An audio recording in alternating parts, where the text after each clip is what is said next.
Welcome to the GameChanger 00100 show. I am your host, GameChanger. Okay, so um, Auston Holleman is not a passport bro. However, it does seem as though all of the negative consequences of his actions is directed at the passport bros. He was able to pull that off successfully. Every time someone has a complaint, and for whatever reason, every country he goes to and settles in for a while, there's backlash, and that backlash is just generally against American tourists. Now, I have my theories on why that is, but first I want you to hit that like button. One of the theories is that you overdo it. You overdo it. There's a way, and there's a certain way that you become a travel vlogger, whatever you want to call it, internet, a lifestyle, blah, blah, blah, blah, blah, blah. There's a certain way that you do it without upsetting the natives. And unfortunately, he hasn't mastered that yet. So his bread and butter is to do this. It is to show his lifestyle in foreign countries. So he has to continue to do it. He has to create a large amount of of content for this. But for whatever reason, he just can't do so without causing a bunch of negative attention to himself and, consequently to passport bros or the passport bro community to which you don't belong in general. Hit the like button. So we all seen this years ago when, he was in Brazil and he got all that backlash because of the way he was conducting business there. And now he's in Nairobi, Kenya, and there's pushback, there's this and this for that country as well. But it's not really just him. It's a combination of things that's causing this pushback, and it's really not much pushback.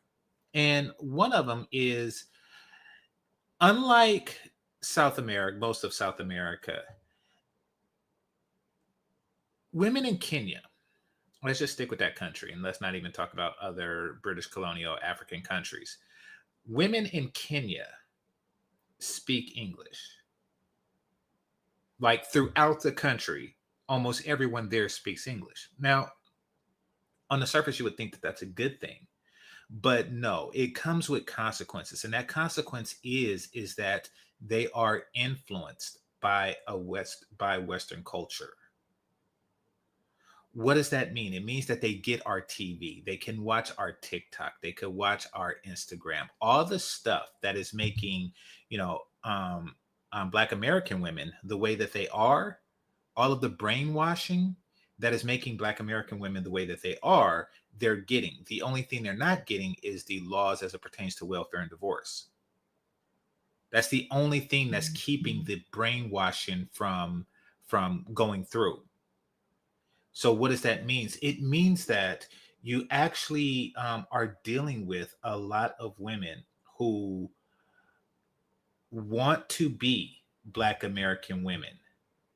And the only thing that's stopping them from being that is socioeconomic and legal circumstances. That's it. They're one opportunity away. They're one education away. They're one this, and this. And it can be seen through the women who have access to a certain amount of wealth. They have access to certain things. They have the chance to live very similarly to Black American women. And they take that opportunity the first chance they get. And we're going to review that in later in this video. For now, I want y'all to hit that like button. I'm going to play the short of the day, give some shout outs to the people who got here early, and then we'll get deep into it. Okay. Yeah. Ha. All right. So actually, yeah, that's a pause because I said will. Never mind. All right.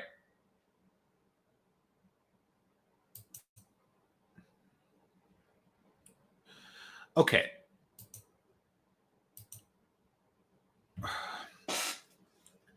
Look at this woman here.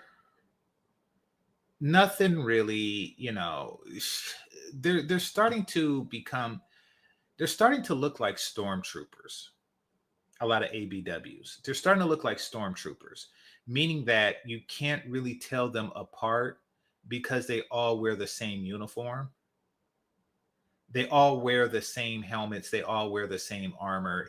You know, in this case, they all wear the same wig. They all wear the same lashes. They all just kind of blend in into one, you know, mesh of fakeness.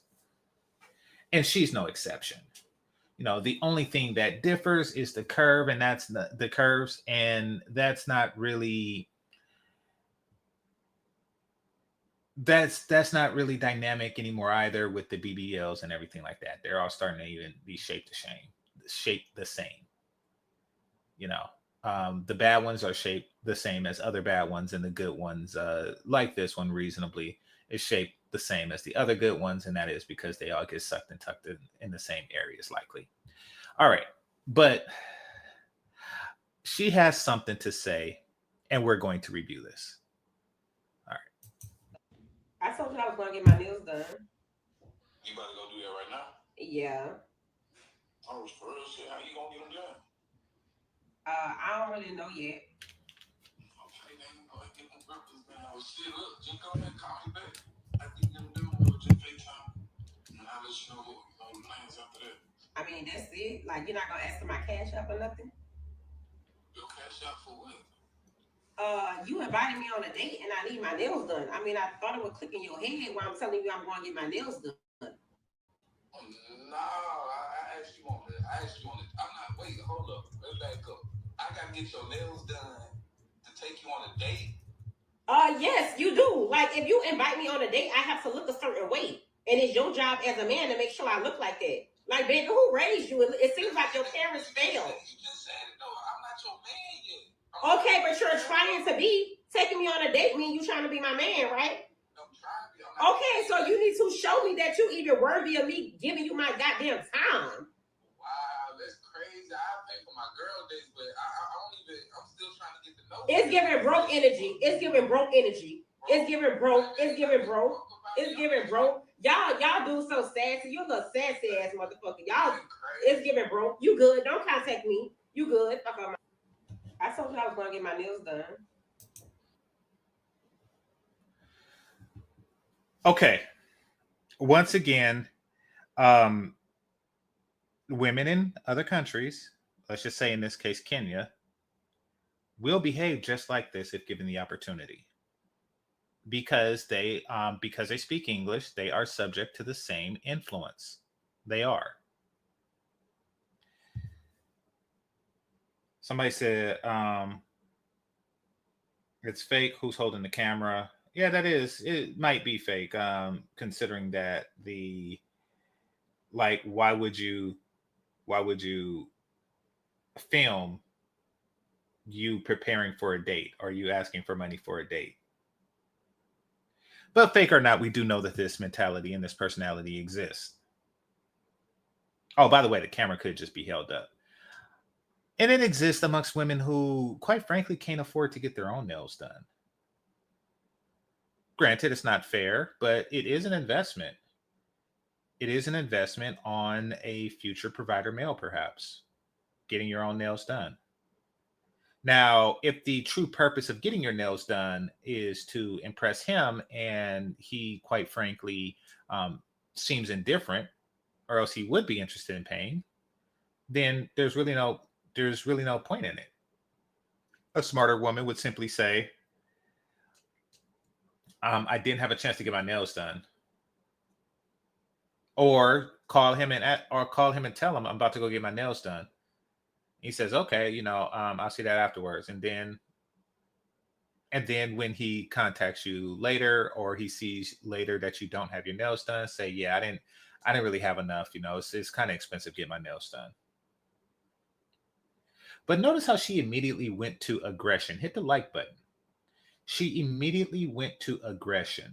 You see, Black women, to a fault, Black American women, and really Black women all across the world that speak English, have been conditioned to believe that Black men respond positively to negative feedback.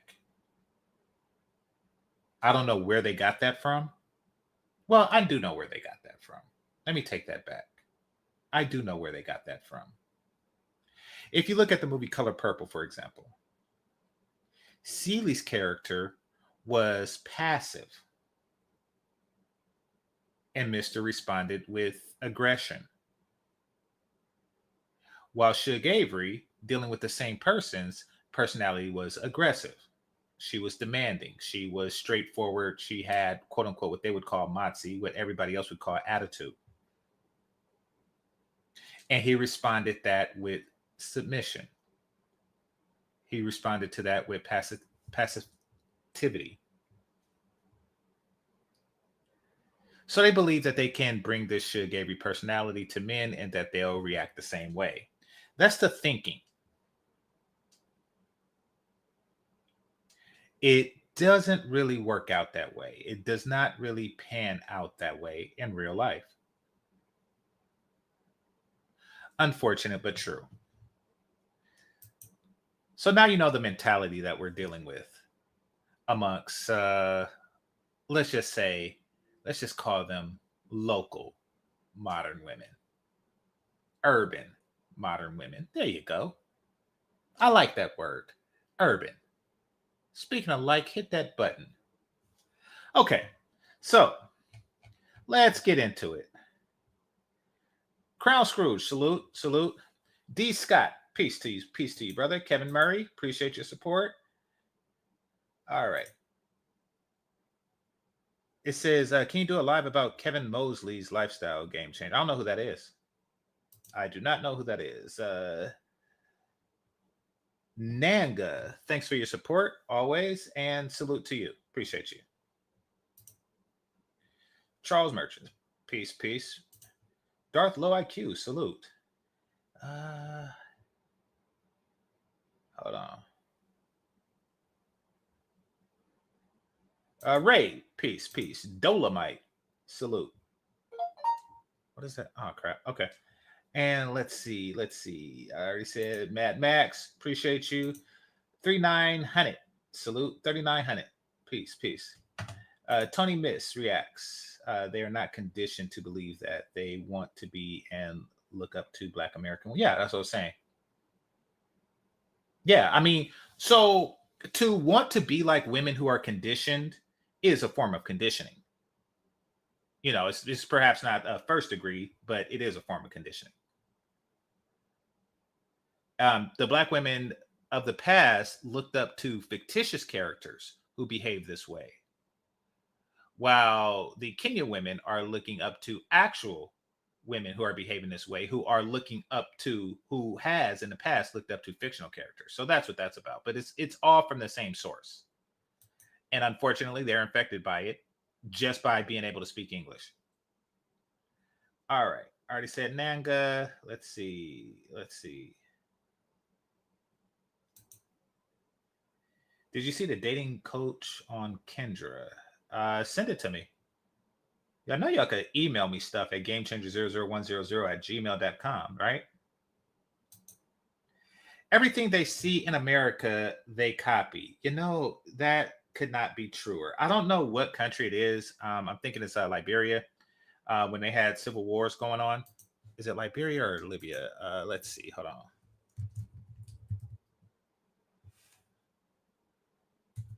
Liberia. I think it was Liberia. They had a bunch of civil wars going on, and they had something called, let me see. I'll never forget this. I'm typing it in Google to see if it's a thing. Yeah, it is a thing. It is a thing. Okay, so I'm not making it up. Like I didn't see something and fabricate something in my head through dreams or something. This was actually a real thing.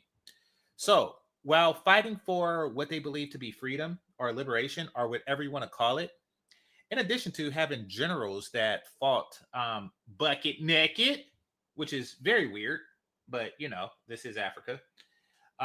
In addition to having generals that was fighting bucket naked, they also had something called the Tupac Army. I repeat, they actually had something called the Tupac Army.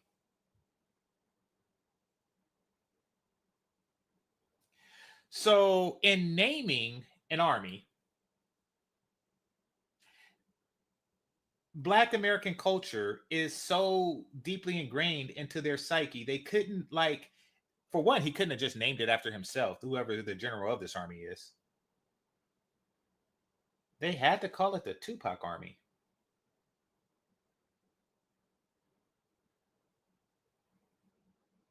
So it really shows that the level of influence that Black Americans have over certain African nations, and these nations just so happen to speak English. Once you speak English, you get American entertainment. American entertainment is the cause of this current dysfunction. Our Black American entertainment is the cause of this current dysfunction. So you have stuff like the Tupac Army. Well, it's all sorts of depravity, you know. But yeah, I don't doubt that they were eating people. They were eating their fingers, saying finger licking good. I don't doubt that they were doing just that. It's, you know, I'm never shocked by, you know, like once you have something called the Tupac Army, that's pretty much the end of that. That's pretty much the end of that. Like anything that comes after that is like, yeah, well, it's no surprise there. Hit the like button because we're about to get deep into it. Okay, now I'm gonna show you this woman here. I'm gonna start off by saying something that must be said. This woman apparently has 2 shirts, or maybe 1 shirt and a jacket. In each and every single one of her videos, she is wearing this same red shirt. And I'm going to show this to you. I'm going to show this to all of you. She's wearing this same red shirt. She literally changes her hair more often than she changes her shirts. It is the weirdest thing ever. It is the weirdest, most bizarre thing ever, but the Tupac Army. Like it's just one of those things. Hit the like button. It's just one of those things. Now, in case y'all don't know where Nairobi is, you could just look at her forehead and kind of figure out exactly where she's from. You could just look at the 5 head and the shine on it, and you know exactly what country she's from.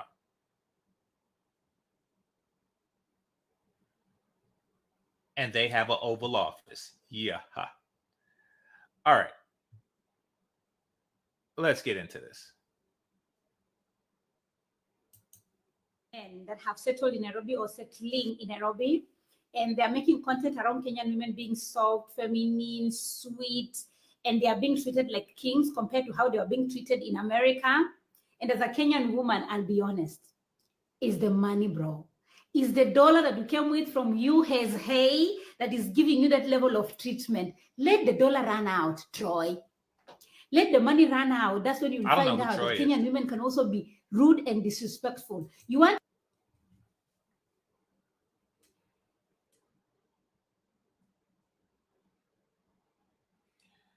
Okay.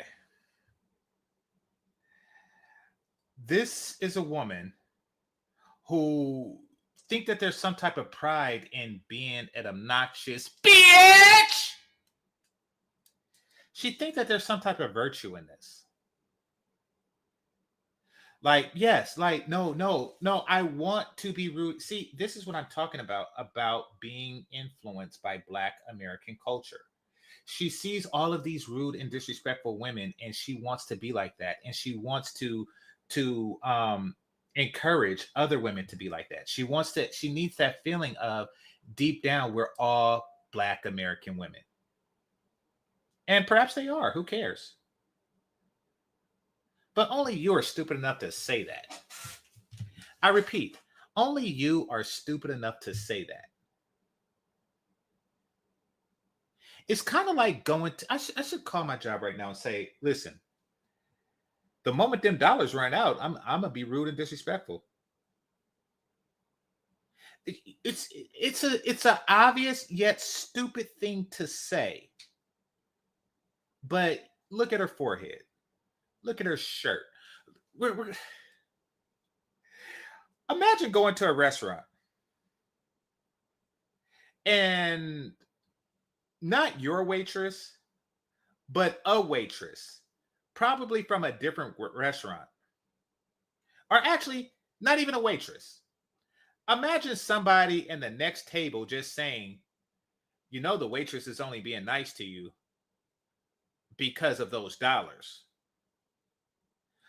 The moment you stop buying food here, she's gonna stop being nice to you. It's like, okay, that's pretty much true everywhere. I already knew that. And what is your purpose of stating this? Well, I'll tell you what her purpose is. It all goes back to Auston Holleman. You see, Auston Holleman is one of those dudes that value validation. He needs to be validated. He needs to be validated. So he goes to countries where he feels validated, in this case, Kenya. By the way, that's where that forehead comes from. That's where Nairobi is. He goes to countries where he feels validated. He don't go to countries where they probably have like more beautiful women, et cetera, et cetera, et cetera. And when he goes to places like Thailand, he don't get the most beautiful woman. You know, remember Kay, she wasn't that hot and her behavior was suspect, and she's rumored to be a genuine prostitute. Nevertheless, he goes for the women that makes him feel validated, because he didn't get that in the States, as many men don't, because that's just the way the market is right now. So any woman that'll make him feel validated is the ones that get his time, money, attention, et cetera, et cetera, et cetera. What she is doing is she is trying to withhold that validation so she can leverage it on men like Auston. She's saying to him and all others who think like him, like, listen, you know, the feeling that you're getting, the attention that you're getting, the response that you're getting is not valid because it is economically based. Therefore, you still have to work for my validation. Not really caring if, you know, he's valid himself or if she's valid herself. So she's trying to appeal to that demographic and trying to get them to work harder for less, like Black men have been doing in the States. That's what she's actually working for.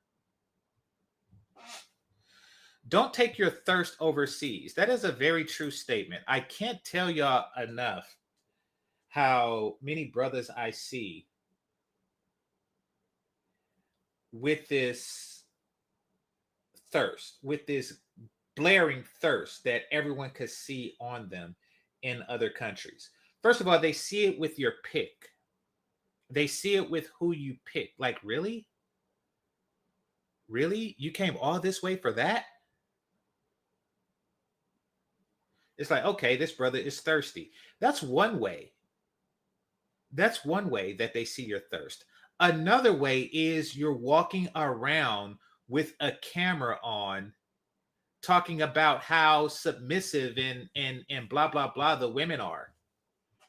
What, you think they don't see that? That is a clear sign that you are not used to just what they consider to be basic treatment.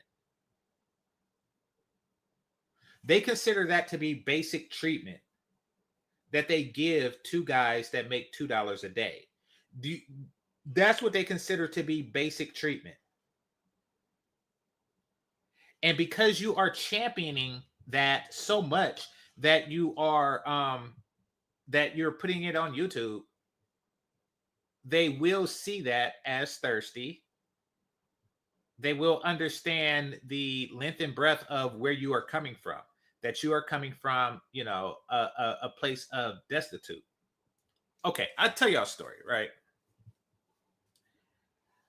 When I was young, I was over a friend's house in the backyard, and a dude comes from over the fence, right? And I never met the kid, but but okay, you remember Daquan from The Wire? How he was poor, his parents didn't really feed him like that. Other kids would, other people would buy clothes and stuff like that. So I guess he was that of the neighborhood. He asked my homie for some food, to which he said, "No, we ain't got no food." He said, "We just got a bottle of syrup."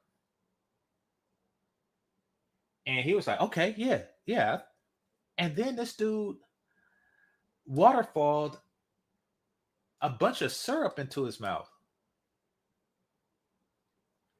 And that just let me know everything about him, his home life, and pretty much everything. Like he's coming from a point in a place of starvation. He's coming from, you know, he's desperate for food. Like he made that apparent. He didn't even try to hide it. And that's what's going on with a lot of Black Americans. They're making it apparent. Their thirst is real. Want to play with Nairobi dating scenes with no finance, Troy?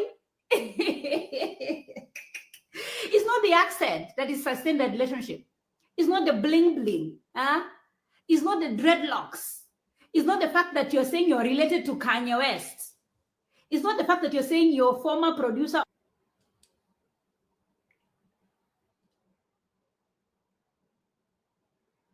I wouldn't really see a need to say that I'm related to Kanye West. Unless for one, I was loosely related to Kanye West. I mean, that's not an impossibility. Um, but for two, I just do it just cause. Like, I mean, I pretty much know if you're interested or not. And I'm not above lying for box.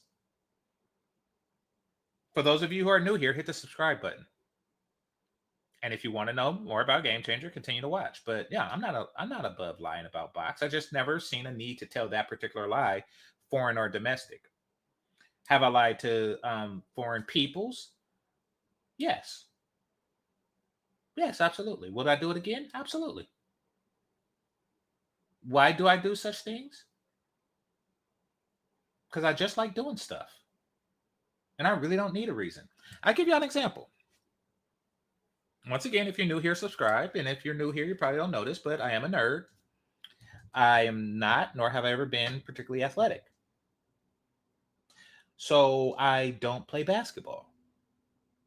However, in the Philippines, they asked, Mister, are you a basketball player? To which I promptly said, well, yes, I am. Not because I wanted anything from them. These were kids I was asking. But because really I did it because I just wanted to make their day. Like, that's really what it comes down to. I just wanted to make their day. They can go back. They have a story to tell. They don't see many, if any, Black people, and they don't see many people of my height ever. I know because I've been there. So yeah, they have a story to tell now. They could go back and tell their friends, "Hey, I met a basketball player. I met an American basketball player." Why not? Why not make their day? They have something to tell people. So it is what it is. But she looks for the negative in everything. That's obvious.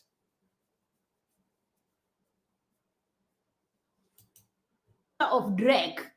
It's not the fact that you're saying that you know Beyonce from the blog.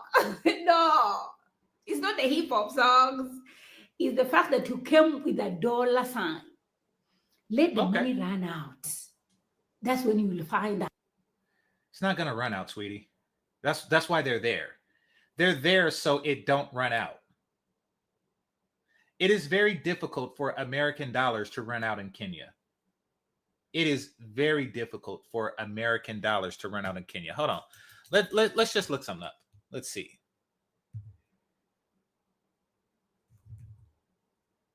Average salary in Kenya.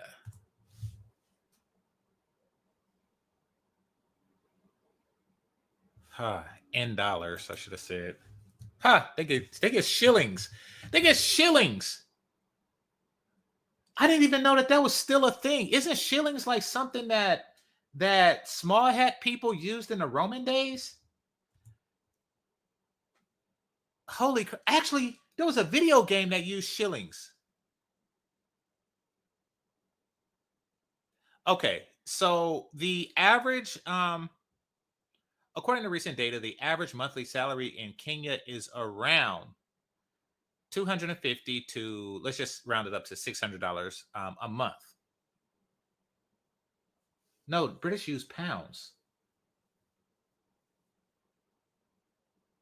British use pounds. No, shilling is not something that you hear about in recent time unless you live in Kenya. Yeah, like you said, that's old biblical stuff. That's not, yeah. Anyway, okay. So what does that mean? It means that if you make what's a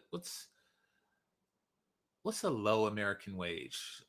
Let's just say you make 2 G's a month, right? Let's just say you make 2 G's a month. Basically, you can live like an average Kenyan on for 3 months. For 3 months, your expenses would be covered for a year. Meaning that with a year's salary, you're good for 4 years in Kenya. And this is on the high end. This is, you're making over twice what the low Kenyan people are making. So yeah, if you can offer $24,000, if you could live there for 4 years, I say go for it. It's very hard. It's very hard for the dollars to run out. And if the dollars run out, you just come back to America and make more. She'll be there when you get back. If not, somebody else will. See, I can't stand people like that. I can't stand people. I got a family member like that. I can't stand people who is waiting for other people's money to dry up.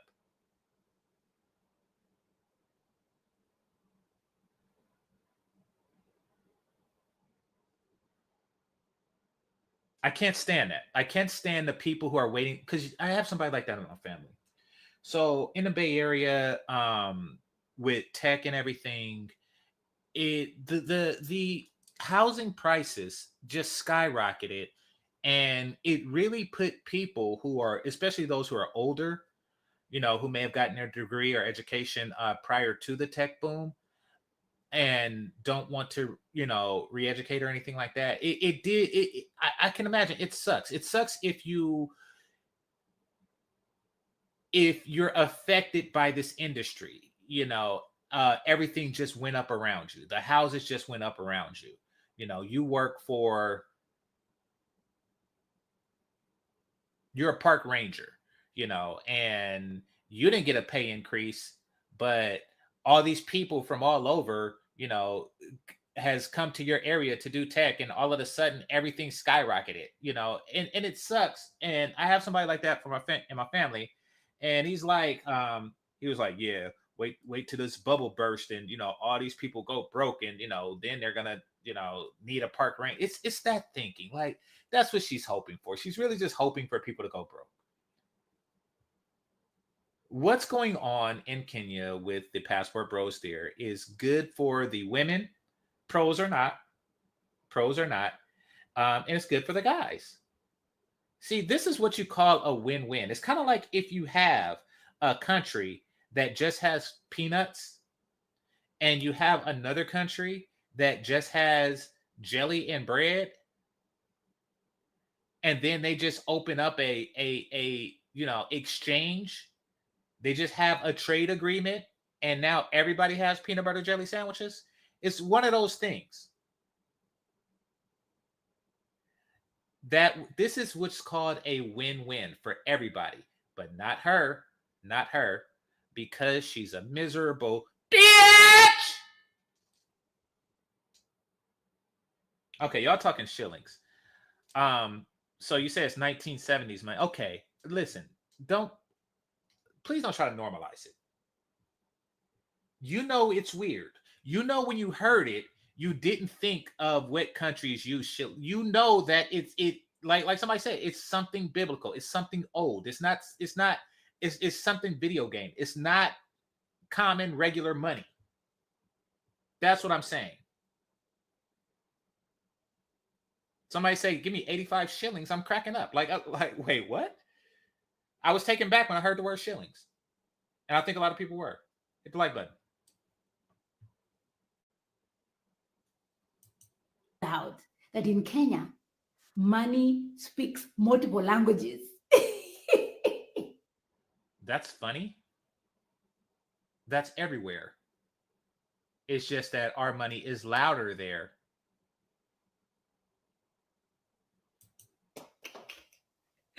I know they're not telling you the truth. It's not because you have the most charming personality. So once again, this is to attack the egos of people who are as fragile as Auston. It's like, it's not because of your personality that, you know, she's just taking away the validation that that he feels that he's getting there.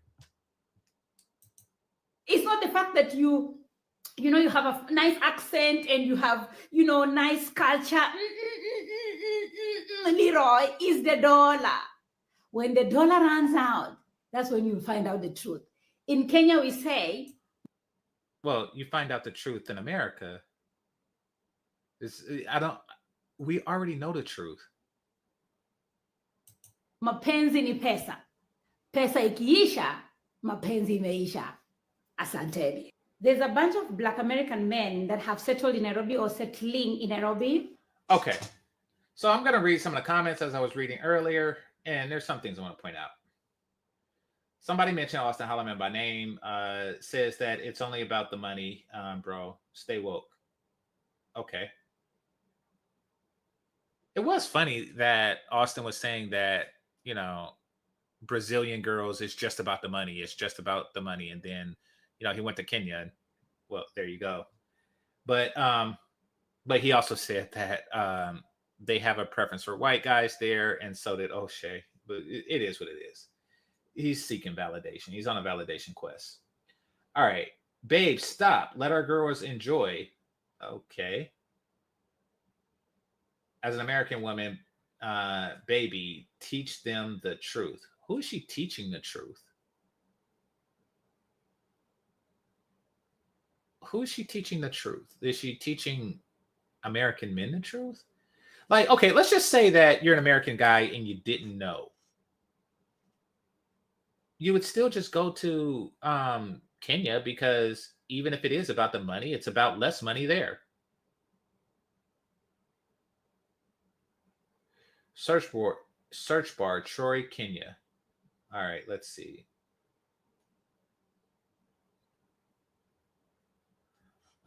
Don't tell them. Let our sisters enjoy life. Okay.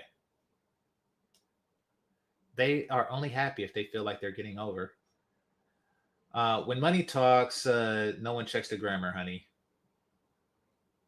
She is just laughing it up with American gold diggers. All right. $24,000 is $3.1 million in Kenyan currency. They are balling on Social Security. You damn right. You damn right. You damn right. That is the smart thing to do. If you have a source of income for $24,000 and you could live in Kenya on $6,000 a year, yes. Like if you were in the military and you got an ingrown toenail and they decided to give you disability, why on earth would you spend it here? Just saying.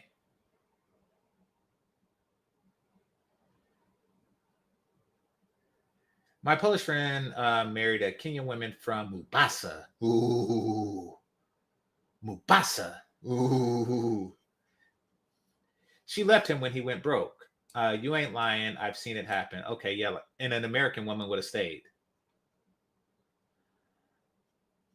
All right. It's the weight of the dollar that's holding the relationship. Okay. It's the weight of the bitch that's keeping the relationships from happening here. Dollars and passport, Waco. I'm very submissive. Okay. Um, she don't believe that submissive women exist, whether they choose to monetize it or not. Let's see. All right. I'm not going to try to read that. Money speaks multiple language. Let Troy be delusional. Okay. Okay. So, yeah, now they're just talking about the fact that she used Troy like we use words like Keisha or Pookie or something like that. All right. One of the things I noticed when looking at this chick, besides the forehead and the, grotesque underbelly that you see there, one of the things I noticed is that in most of her videos, she's either wearing this Eskimo coat in Africa, which is weird, which is very weird. And these are multiple days. These are like more than one days that she dresses like this. Or she has this red top on.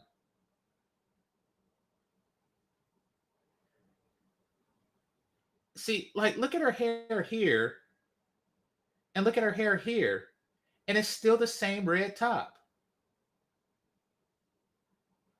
It is still the same red top. Like, I was just like, wait, what?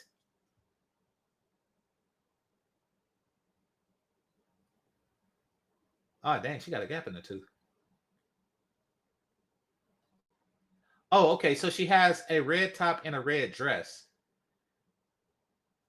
So, yeah, it seems like she just switches between a red top, a red dress, and this Eskimo jacket, and it seems like she has a red top on underneath that. So, yeah, her entire wardrobe consists of 3 things.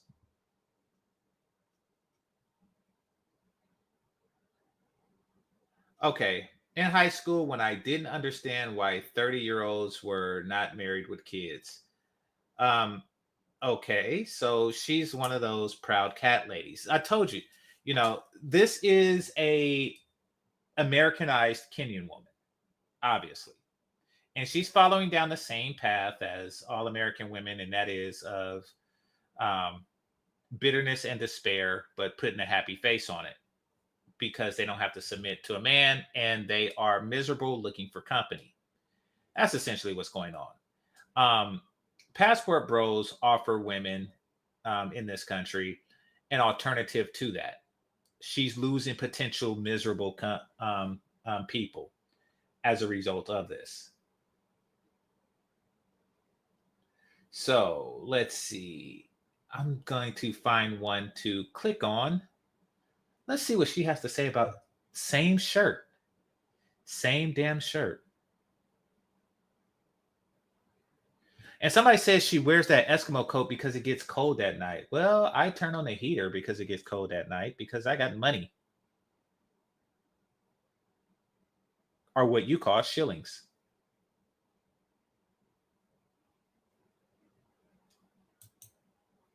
One thing that I have noticed, and it's mostly about us African women, I don't know why we make dating someone who doesn't look like us a personality.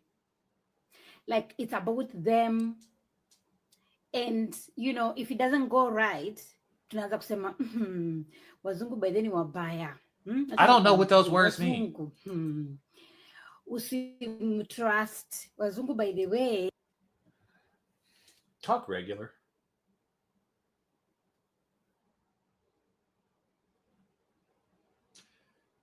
Talk regular.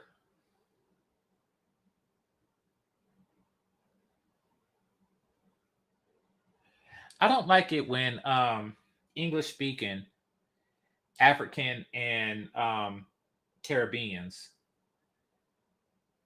every now and again just blurt something in their native tongue, or just say words that don't make sense. For example, right?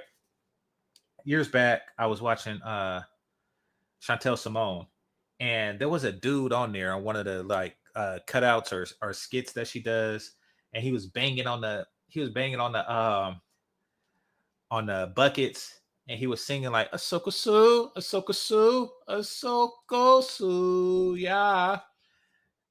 And I was like, oh, I don't understand those words, but I like the melody.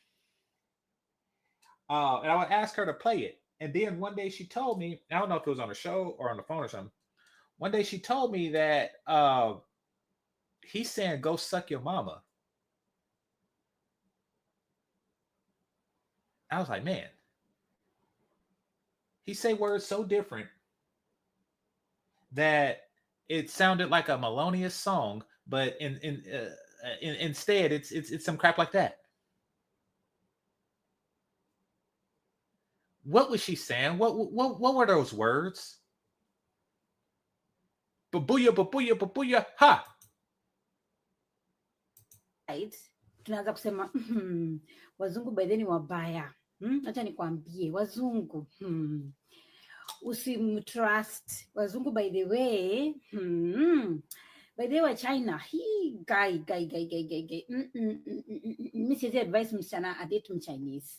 Siwezi advice msichana adate Mwarabu. Guy Warabu. Oh, what God. in the world? I haven't seen this. Yes, the same person goes and gets the same exact person that anasema they are not good. Men are just men. Guys, I don't know why. I think it's because I'm speaking from a point of privilege, in the sense that I have lived with these people. I see them, I work with them, I interact with them, I see them like... Oh my gosh, she's privileged.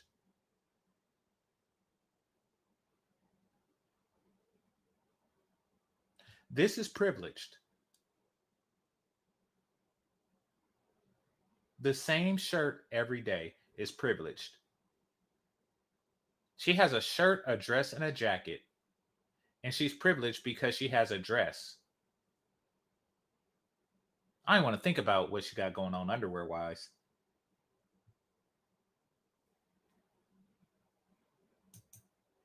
And like who they are. Like to me, it's not an idea anymore. To me, it's not like a far-fetched idea, a far-fetched thing. I'm like, guy wazungu, oh Arabu, oh no. I live with them in the community. They are just people. They have struggles like anybody else. They have issues like anybody else. They have relationship drama like anybody else. So I don't know why, at what point, when they get on the flight to go to Africa, their personality changes and they become, wow, nice. Men are... Okay. I'm going to stop right there for a second. Now, according to her, foreigners do get that wow factor. Foreigners do get a wow factor in dealing with Kenyan locals, with the local women of Kenya. Now, either what she's saying is that, oh yes, Chinese men get the wow factor, but they shouldn't. But Black American men don't get the wow factor. It's just about the dollars. Notice she's not saying that about, non-Black presenting foreigners. She's not saying, oh, it's just about the dollar. No, there is a psychological wow factor going on with them. Now, that could be true, which would completely obliterate what Auston was saying, that Brazilian women, they get too friendly. They prefer white guys. They prefer non-Blacks. Well, according to her, so do Kenyan women. Just saying. Just men. And I want us African women especially to treat these people as just, look at him as a man first and evaluate his character. How he looks physically is last on the list. Because there's nothing about a man's skin tone or a man's height that Um, Nobody is saying anything positive about a Chinese man's physical appearance. Apparently, except Kenyan women. And she actually said something about his height. Like, a man's height. Really? You like a Chinese man's height? Oh boy. Dictates if he's going to be a good person, a good partner, a good husband, or a good boyfriend or not. It's all in the character. So this fetish we have, like, oh, they are better than.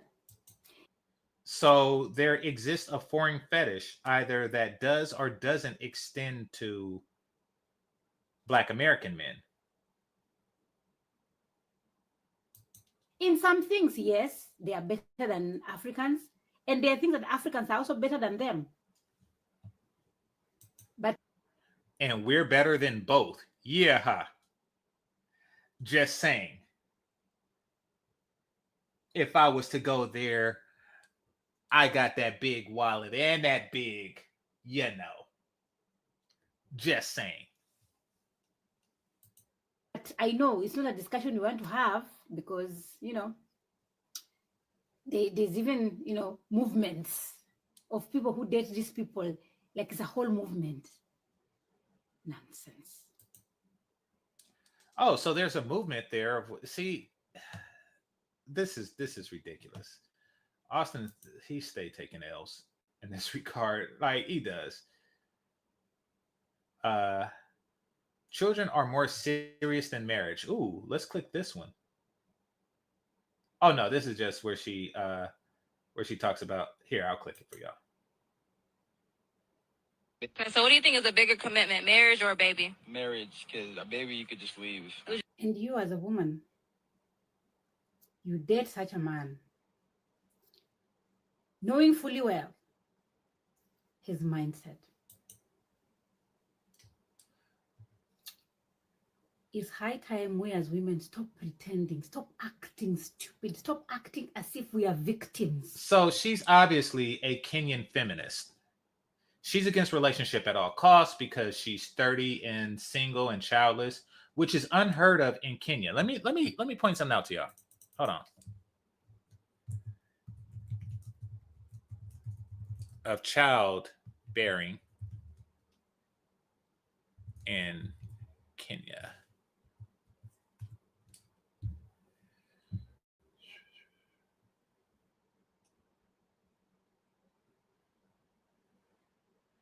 (2021) is about 28.6. So she's not that far off. Hold on. She's not that well to not being in a relationship of any type. She is kind of far off. Hold on. Of childbearing in Kenya as of 2023. All right, hold on.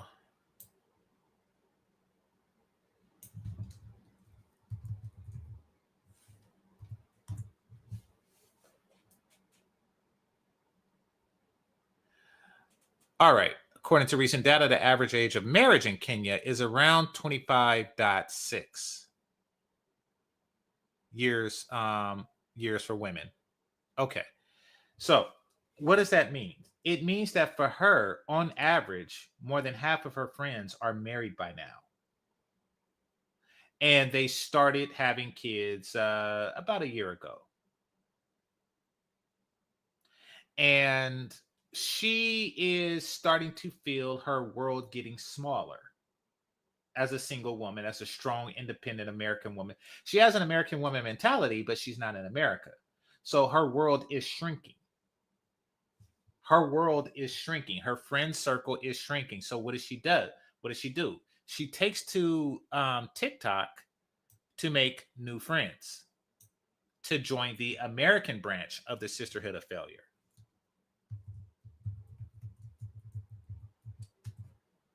Hold on. Where the average age for couples is 32, and this is amongst all the races. Hold on.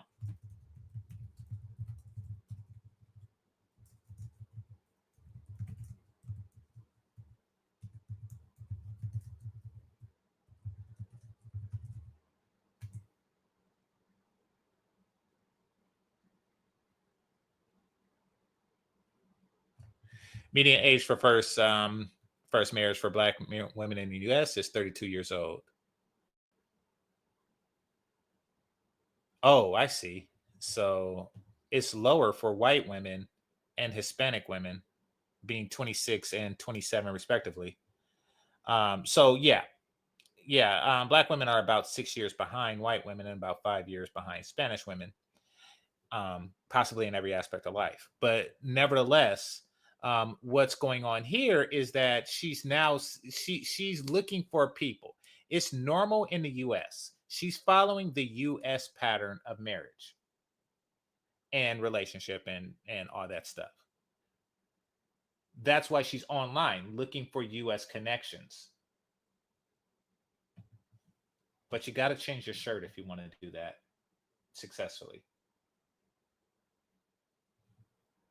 Black American men in Kenya. Let's see what this is about. Oh, no, that's the one I already seen.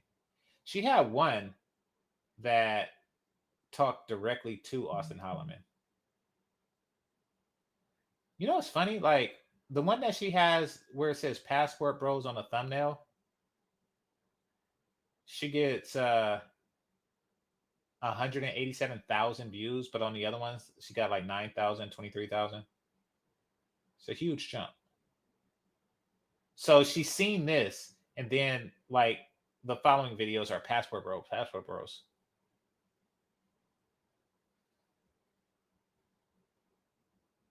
She had one where she had Auston Holleman's name in the thing. Let's see if I can find that.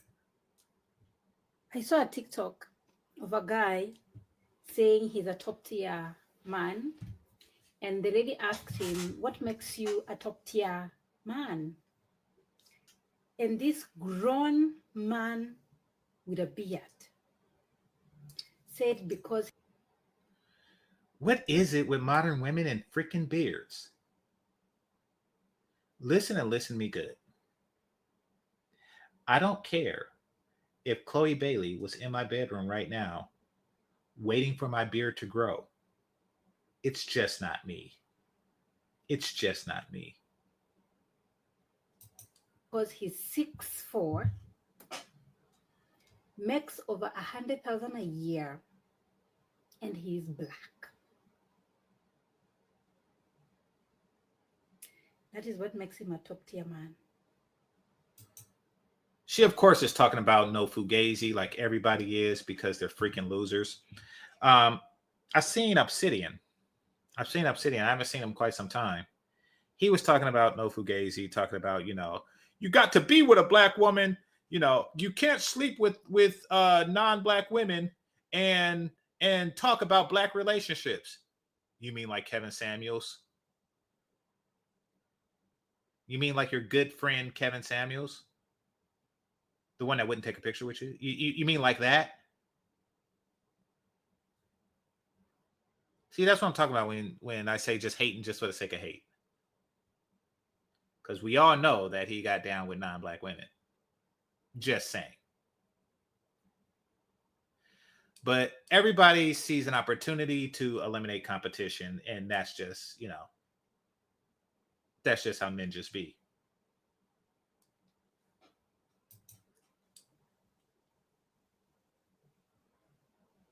We are lost as a generation. Because if this is how men rate themselves. How should they rate themselves? 6'4", high income, black. How should they rate themselves? Because that most certainly is how women rate them. You just said in your own country, it's just about the money. In terms of value, height, skin tone, and money in the bank, we are doomed. No comment. No comment. No, you're doomed. You see, no matter what, she don't feel that men should rate themselves. She feels that only women should be allowed to rate men, and they will always do so poorly. They will always do so poorly. Hold on. Let's see.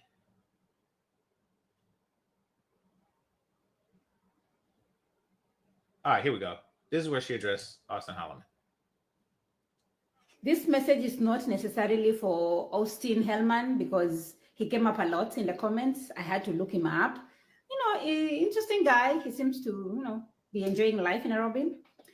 But my point that I would like to say before I even go further is when a man says my woman doesn't respect me, or the women that I meet do not respect me or submit to me, two things. Either you're punching above your weight class or you have nothing worth submitting to. So look inwardly. Or you just find a better chick, which is what men are doing. That's why they're not with you.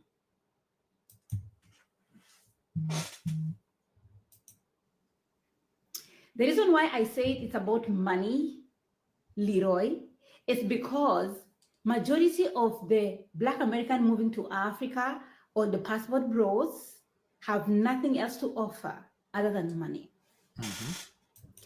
Majority of them are low functioning, low in education, low in character, low in sexual discipline, and low in being good members of the community. Because what's the baseline for something like that? Let's just start with the education. Let's just start there. All right.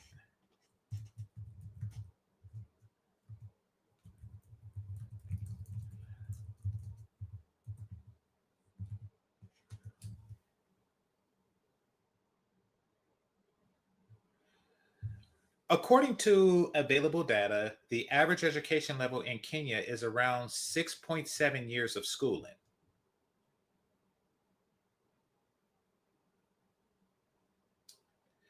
According to the available data, the average education level in Kenya is around 6.7 years of schooling. So if you were to travel to, Kenya, and even if you have your GED, shout out to Obsidian. Even if you have your GED, somebody like this will say you lack education.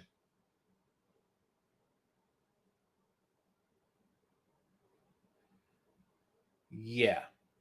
You see, this is what's called negging, people. Dating coaches suggest that men do stuff like this. I don't really think all that is necessary. But this is what's called negging. This is the mentality that you're never going to be good enough. Like, oh, you're lacking in education. Well, I have a high school diploma, means that I actually have twice the education of the average Kenyan. So what exactly am I lacking? Well, you and then when they run out of stuff, because we're not lacking education, money, and we're not even lacking height, both up and out. But she is just desperate to make you feel that you're lacking because she knows that people like Austin Holleman, once they feel like they're lacking, they tend to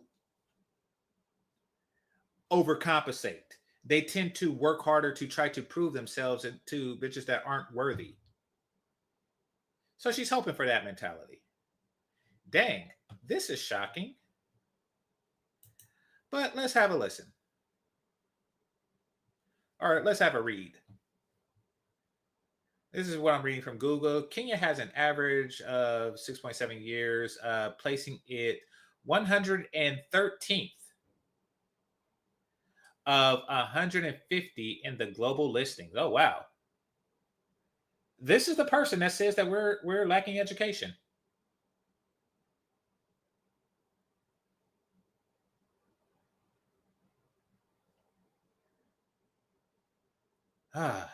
This is embarrassing.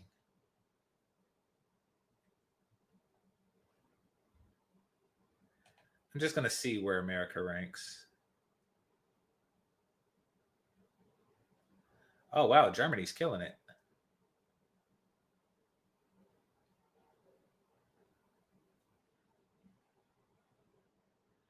All right. Dang, I still haven't came to America yet. So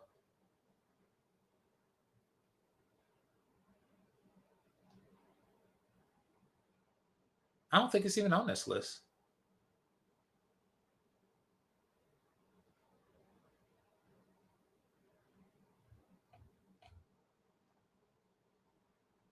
Oh, my bad. It's fourth. It's fourth. When I was scrolling down the first time, I was looking for America when I should have been looking for United States. So it goes Germany, Canada, Iceland, US. But we're lacking in education. Can't make this up. Negging. She's a negger. Because you cannot tell me America as a continent. America is not even a country. You people have 50 states with time difference. That's a freaking continent. It is not a freaking continent. You see, she don't really understand size, which is a shame because you've been going out with Africans. She really don't understand size. Just because somebody decided to divide something into 50 states, that doesn't make it a continent. You simple tramp in a red shirt. That doesn't make it a continent. You could divide Kenya up in 50 different states. That doesn't make it a continent. Now, I'm not going to go into what constitutes a continent, but I will say that the entirety of the United States of America can fit into the Sahara Desert because Africa is actually a continent. I'm going to repeat that. The entirety of the United States can fit into the Sahara Desert, a portion of your continent. You simple person. But hey, 6.7 years of education. No woman in America, in the entire 50 states, 200 million, deemed you good enough to stay with you. You have to fly 1,000 kilometers to go and find a woman that can submit to you. The women there had to find a guy from hundreds of kilometers away to find somebody to submit to. What's your point?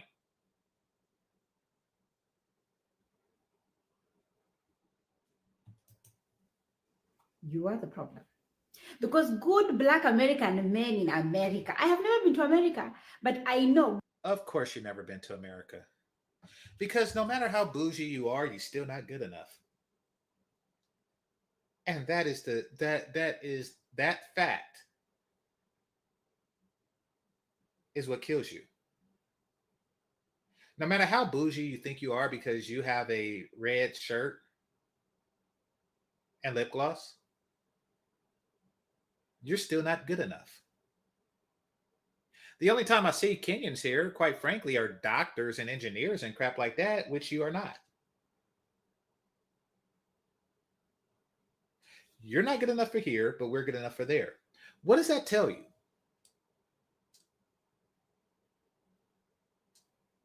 And the sisterhood they're not going to help you get here. Of course, she's pandering to Black women. Hit the like button. Hit the subscribe button if you know. Good Black American men that are kind, that are hardworking, respectful to women, that are loyal, that are family oriented. They are married with kids, or they're in good relationships and they're planning to marry. I see them on the internet here making content with their wives, their girlfriends. Majority of them that are good, or at least the good ones, have women. Because there are good ones that are divorced. What's your point?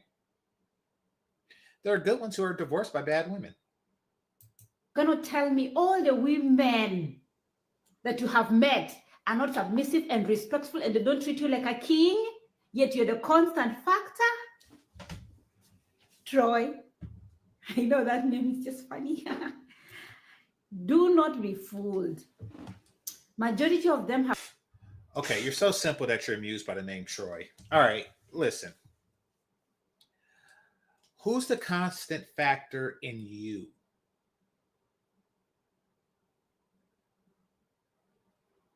You're also single. Who's the constant factor in you?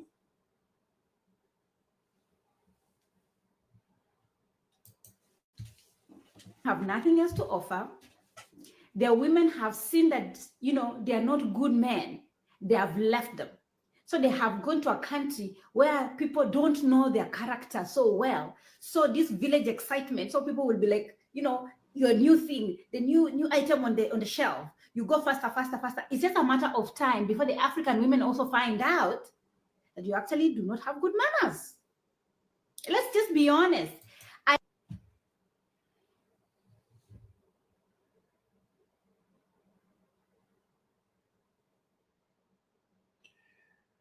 This is what it looks like when a person is always going to look for the negative.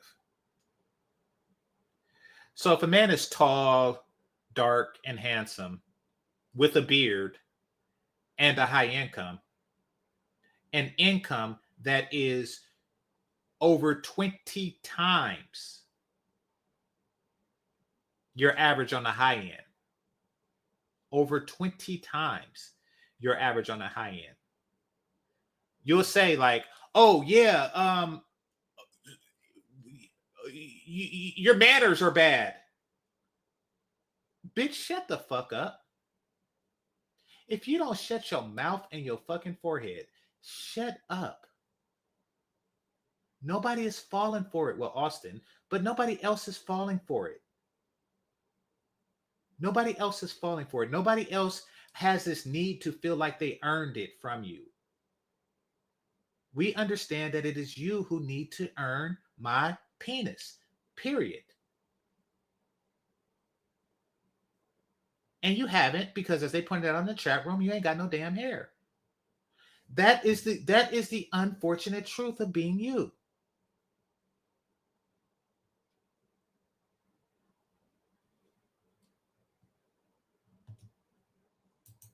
I am a proponent of going where you're loved. I've always said it, for men or women, go where you feel loved and where you feel appreciated. But also look at your own character, because if you're not a good man in America, bitch, fuck you. How's that for character?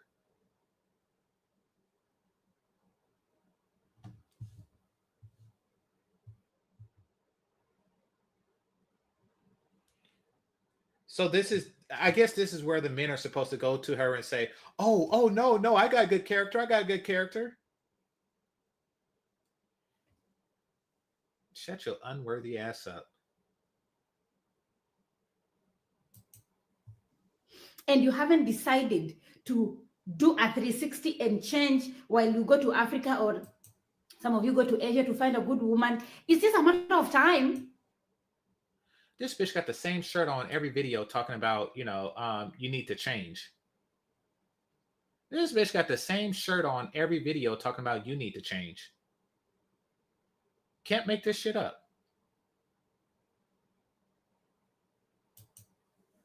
Women are just women. We are just women. At the end of the day, we are going to find out your bad manners. And I know some women can accommodate some things, others cannot. But if you're not a good man, it's just a matter of time before you still end up with no woman in Africa, and on top of it, with no money. So work on yourself. What do you mean? That doesn't make sense. Because you have poor manners, you run out of money? So let's just say you're a tech guy like Theo Waff, right? And you go to Africa and, you don't have good manners. First of all, which is not true, at least according to any stereotype that exists. Black men are not known for having poor manners. Black women are, but black men are not really known for having poor manners in dealing with other black men and people of other races. That's just some crap she made up. And that's just a way to say, oh, you're not good enough because of your manners. Bitch, fuck you.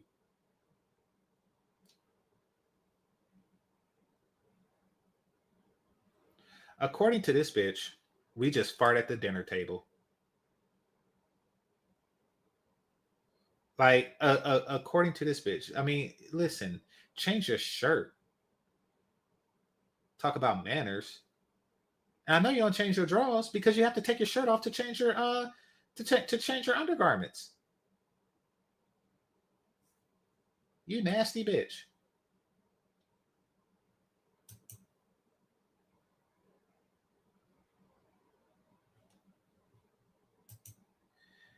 Very good point. She's assuming that manners is why there's beef between black men and black women. She's talking for chicks.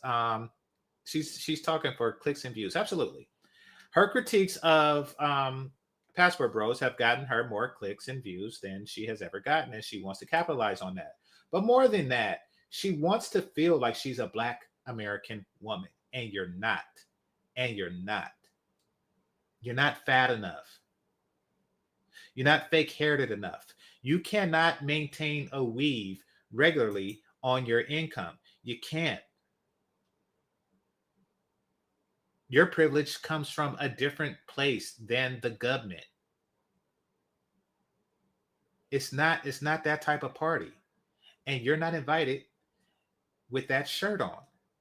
All right. It says AH feels the need to go overseas to talk about American black women to other women. I cringe anytime I see a guy doing that. Dude subconsciously is a gynocrat. Yeah. Yeah. He's a competitive dude too. You know, he wants to feel like he won something, which really which is why he needs a certain level of chase. He needs a certain level of chase. He needs to feel that not everybody qualifies. And that's where bitches like this come in, because they prey on that mentality, that whole you're not good enough. So if Auston gets it, he could say, yeah, I'm good enough. You know, all these other niggas, they just want you for the dollars. But since I got her, I'm good enough. And that's why she's not really talking bad about Auston, because her grift, her hustle is towards him. Her hustle is to get that nigga to compete for her validation. So he got the money, he got the looks, he blah, blah, blah, blah, blah. She's going to be the one to say, that ain't shit, nigga. What about your manners? And then if she gives him a chance, which, you know, he would take because he's slow, you know, but if she gives him a chance, then it'll turn into, for him, it'll turn into, you see, y'all niggas don't have manners. Y'all niggas don't have manners. I got manners. That's why I get the women that y'all can't get, because I got manners. He's stupid like that. Or maybe he's just young. But thanks a lot for the super chat. Let me check my cash apps actually while we're on that.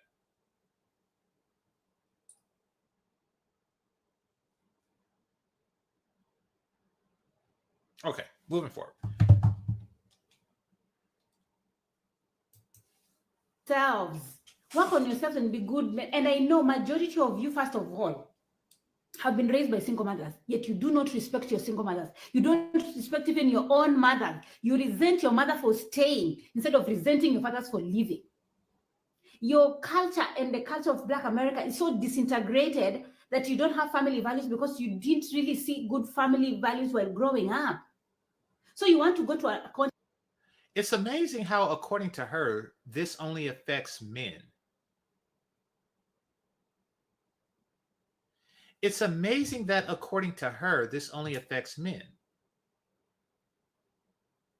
Could it be that if the majority of Black people were raised without fathers, then Passport Bros in Kenya are looking for women who had both parents? Yeah, exactly. Your mama. So we could tell that she's heavily influenced. She's just like the foreign chick that want to be down. You know, like the white dude in the hood. She's just a foreign chick that want to be down with Keisha. This is a damn shame. And many of them are like that. Well, many of them aren't, because she probably grew up with a TV and shit, you know, but she is. continent like in Africa, where people value family. You don't want to learn the culture. You don't know how we do things. We have things like dowry. You don't even want to know. You just want to go and stay in the city, Nairobi. Listen, fuck your dowry. I had an ex talk to me about some crap like that. Fuck your dowry. I'm going to say it again. Fuck your dowry. And there's a very clear reason. And it's not that I'm completely against it. The problem with dowries in places like Kenya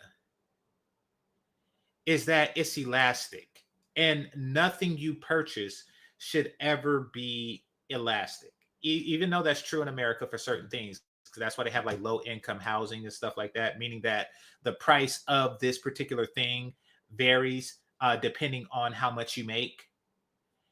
The price of their dowry varies depending on how much you make, but the value stays the same. I don't think anything should be like that. That's the real reason. I'm not trying to shit on their culture, but that's the real reason why I say fuck your dowry. For example, say you find a beautiful Kenyan girl, right? And let's just say you make $200 a year, right? And the family says, listen, I want that dowry to be $50K, a fourth of your annual income, 3 months of your work, of your paycheck goes to her dowry. Now, on the surface, that's not too bad. I mean, you know, most Americans who get married, they spend about a fourth of a year's pay on the ring, the dress, the ceremony. But then you find out that her twin sister, who looks exactly the same, her identical twin sister with the same qualities, married a local guy, and her dowry was a 6-pack of beer. You see that? Then you start to really just stop like, okay, something's not adding up. He paid a 6-pack of beer for the same thing that I paid 50 G's for. That's what winds up happening when you deal with, you know, when you deal with Africans as an American. And, you know, there's always going to be gringo prices, what they call it in Latin America, you know, the markup that they give on tourists, you know, at worst, it's double, meaning that, you know, you would wind up paying 2 packs of beers, you know, maybe even triple. But no, to that magnitude, no, nothing should exist like that. Nothing should exist like that. I have listen, I'll pay a dowry, but it's to the worth of the woman, not to the amount that I have to spend on a dowry.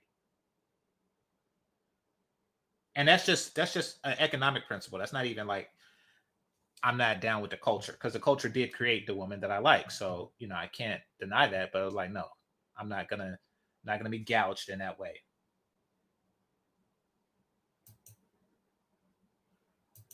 Without even interacting to, you know, to go to the villages and learn with the elders. How do, you know, I'm a new person here. I'm a guest. Teach me your ways. Most of you don't want to do it. You want to live in Nairobi, live large, you know, your money conversion rates will get you good things in Nairobi. That's why you want to just go and live life and pass around women. Yes. Because yes. I saw a video of a guy. Yes, that's exactly what I want to do. That's exactly what I want to do.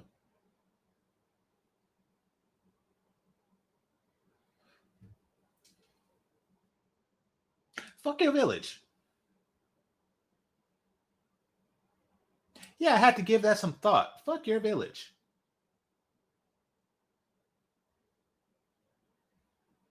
And that's with anyone from anywhere.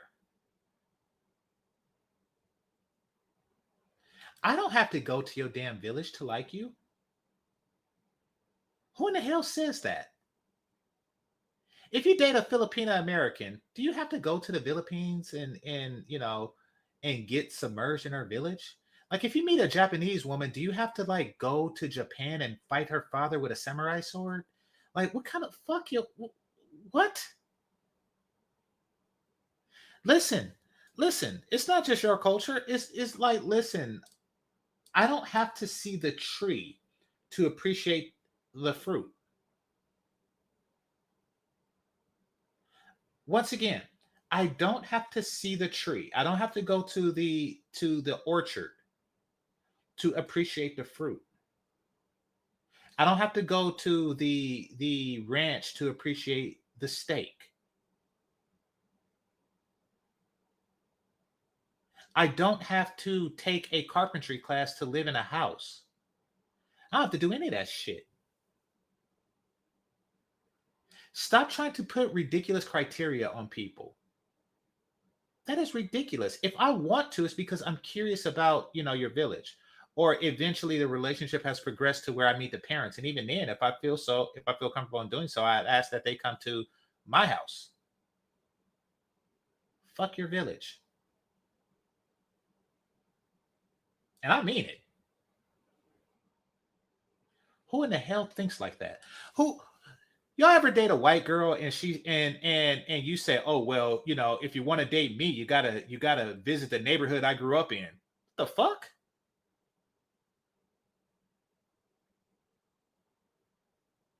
Like, yeah, if you want to date me, you gotta come to East Oakland, California and go to the hood. What the why? What the entire fuck kind of stupidity is that? This broad is slow. All right. I was in the club and I was, the girls were dancing, shaking up to me. And then there were like 3, 4 women. And there was this one that I wanted, but I should have explored my options. You're already showing your character 2 seconds after landing at JKIA. So is it really women in America that are a problem or the men didn't? So a guy goes to a club. He starts dancing, which is kind of what people do. And 4 women start dancing with him, and of which he picks one. That is the problem. That is the problem. How is that a problem?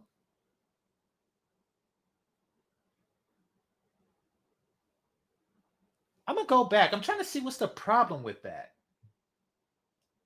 And if it's a problem, then wouldn't it mean that those 4 women also have a problem? The problem is you dance at dance clubs. Okay. Those women don't have red shirts. For those of you who just got here, hit the like button. But also, I keep referencing her shirt because in several of her videos, she has the same damn shirt on. And it's this one that you see. The girls were dancing, shaking up to me. And then there were like 3, 4 women. And there was this one that I wanted, but I should have explored my options. You're already showing your character 2 seconds after landing at JKIA. So I still don't get how is that poor character. Kenyan men do the exact same thing, I'm sure. Better yet, were there Kenyan men in the club? Better yet, do they have Kenyan clubs? Oh, I know. I have the world's information at my fingertips.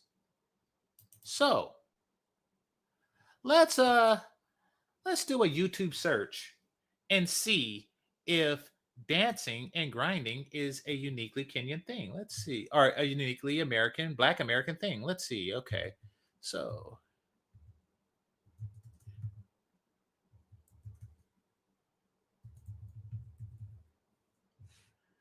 all right.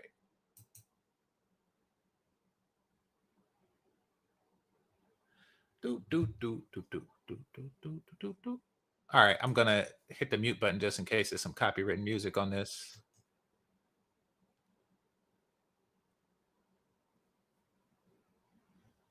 All right. Let's see.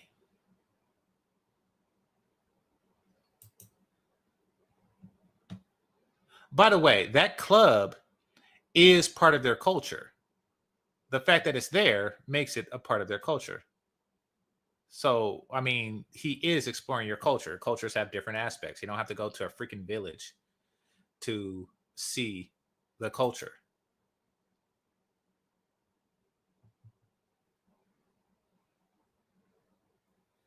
All right, hold on.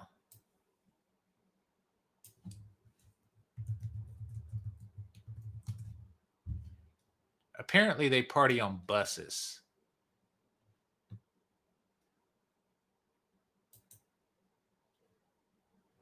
All right, here we go. Let's see if something is just wrong or bastardized about Americans and American culture, shall we? Shall we? Surely. All right, here we go. Hit the like button.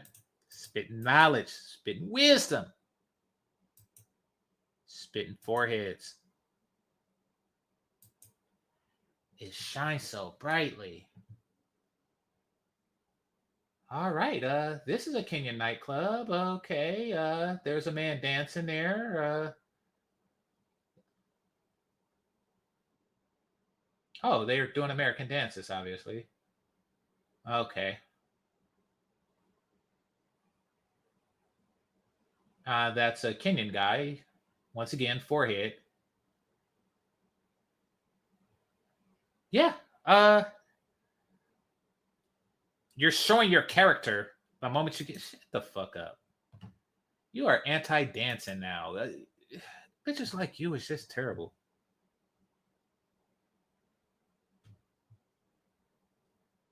Kenyan women been selling box to the European W. The acts of different reality. Yeah.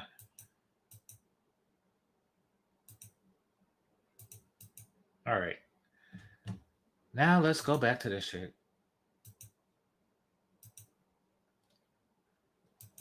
Is it really women in America that are a problem, or the men didn't act right?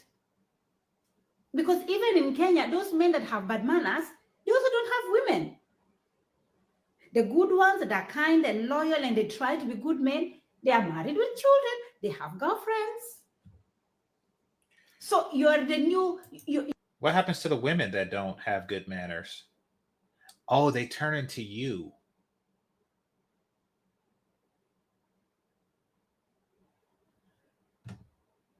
And African women are generally very well educated. Okay. You're the new thing on the blog. So of course, you're going to have a few interests, but the interests are going to die down when people find out the actual reason why you couldn't find a woman in America. We'll cross that bridge when it comes. But it'll be after I comes. Yeah. Ha. Most of you have baby mamas. You're running away from paying child support. They don't let you leave. They don't let you leave if you owe back child support. Yeah. So no. You're straw manning. Most of you have baby mamas, but you talk shit about baby mamas and single mothers. Mm-hmm. You disrespect them. Yeah, like most people have jobs and they talk shit about employers. Saying the way they are loose, the way they have no values and they have no, what's that? They're not high value women. It's you that came up with that high value, low value nonsense. It's your people. Yes, it is my people that came up with that to classify women like you and segregate them for women of value to men.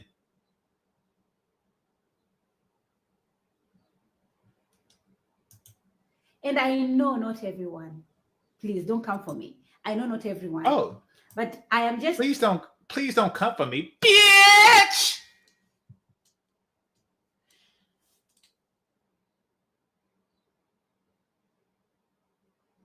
In this video,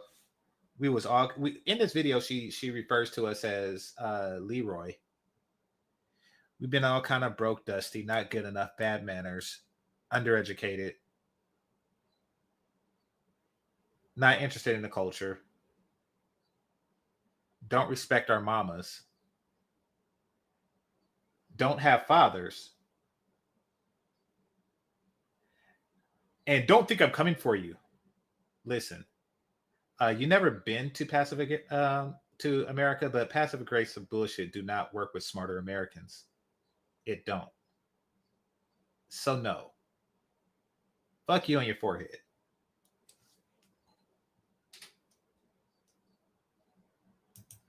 Telling you that if you're not a good man in America, you're not going to find a good woman in Africa. They will eat your money, they will enjoy with you, and they will leave it at that. Anyway.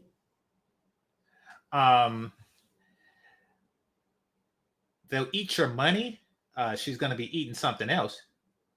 Just saying.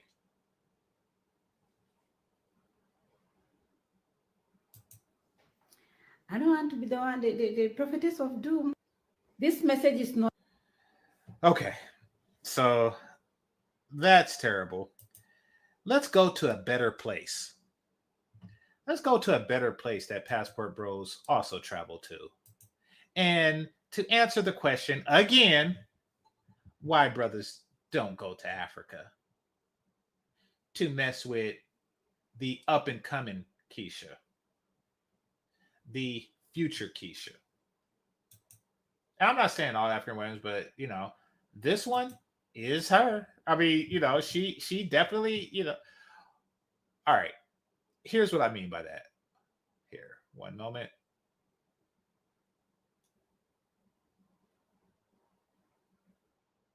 One moment. I'll just type in.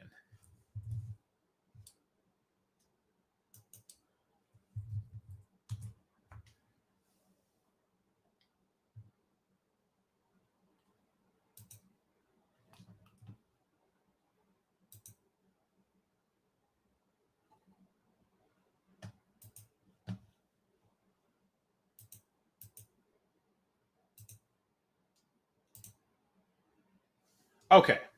Now, one thing I like about the Filipina P is that she has more than one outfit. Let's continue. You know both the good and the bad. But are we actually willing to date you? Well, let's go hit the streets and see if we're still interested in what you have to offer.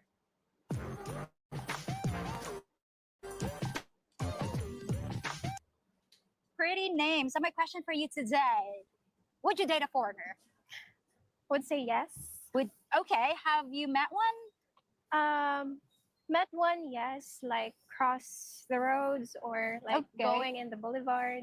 Okay, just he didn't approach you. There are times that they're going to approach me, and sometimes they would compliment me. Do they compliment your beauty? Yes, they would like stop and just say, "You're so beautiful." I don't blame them. You haven't dated a foreigner yet, but you want to date one. I would. You would. One. Okay. So what do you like about foreigners? What did you hear about them? Yeah. Aside from their mindset, like how they take care of women, and they can also offer like stability. Okay, stability. We love stability. Do you like stability? Yes, of course. Okay. So they know. Are y'all seeing the difference yet? Now remember, the Kenyan woman is like, they just want you for your money. And she's like, well, we want stability. I mean, and every woman does. Every person does, really. Like, that's no secret, but she's not weaponizing it. Like, Filipina P isn't weaponized. Like, once the money is gone, it's like, yeah, I think that many guys know that. You know, and it's not an instant thing. At least if the woman is smart, it's not an instant thing. But it is okay, we have been struggling for quite some time now, and that's just not what I signed up for. That happens. But notice how she's speaking in a way to where she wants foreigners to come to her country. And there are a lot more foreigners in the Philippines than in Nairobi, I'm sure. Or since I'm comparing city to city, let's just say in Manila than in Nairobi, I'm sure.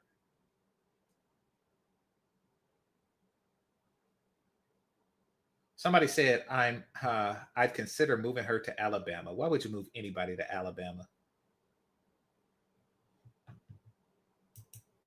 How to take care of a woman and they're stable. Yes. Well, compared to local guys aren't. I think it's very evident that there are a lot of local guys who tend to just stay at home and would not want to work, would rather just Drink Red Horse? yes. Hey, not all, huh? Not all. Okay, not all. Of course. Okay. But there are a lot of guys right now, especially here in our. Now, and this isn't to bash Filipinos, but it is a lot of niggas there. It's a lot of niggas there. I seen it firsthand. And I don't know. I don't know what makes a nigga in the Philippines. But I can see why. I can see, for example, right? I give you a couple examples, and I was like, damn, this place is full of niggas. I was getting a massage from a Filipina girl, of course, and she said, do you have a girlfriend? And I said, yeah, I do. Not here, back in the States. And then I said, how long have you been with your boyfriend? Right?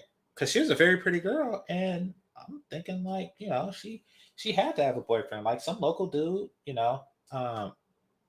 some local dude probably smashing that, right? He probably sticking his little penis all up in there. Yeah, they got little dicks. Not that I've seen them, but they only got small condoms there. So I'm like, damn, these niggas got. Anyway, so I was thinking that I was asking, and she said, she was only like 21, 22 years old. She said she hadn't had a boyfriend in 3 years. And I was like, damn, it's small dickens and slim pickings. Damn. So, yeah, I was like, shit, that sucks. The market must be bad. She was saying that like regular, like, and she was sad. She was actually talking like she wanted some of this because she could see it. She could see it because I get naked for massages. I don't know if it's like that in every country. It's like that in America and it's like that in the Philippines. But yeah, but I was like, man, she's probably choosing, and I can imagine so that after 3 years of being single, 3 of her best years being single, she's rubbing down foreigners and shit. She's probably getting real choosy. But anyway, so that's one example. I was like, okay, it's obviously more qualified women than there are qualified men, in the sense that the women are qualified for the criteria of fit, feminine, and friendly. However, the men, due to poor economy, poor circumstances, lack of education, or lack of opportunity, to pick your poison, are not qualified to provide for a family, even on a 50-50 basis. They're just not qualified to provide in that way. So, yeah, that is a problem. Now, she's not meeting that problem by bashing the men, nor am I, but it is a problem that that Kenya has also. But what the Kenya has that the Philippines don't have is a bunch of sisterhood bitches trying to muck up the situation that's beneficial for all. Because let's be clear, passport broism benefits both Kenyan women and foreign men. Who it doesn't benefit is Black American women in the sisterhood.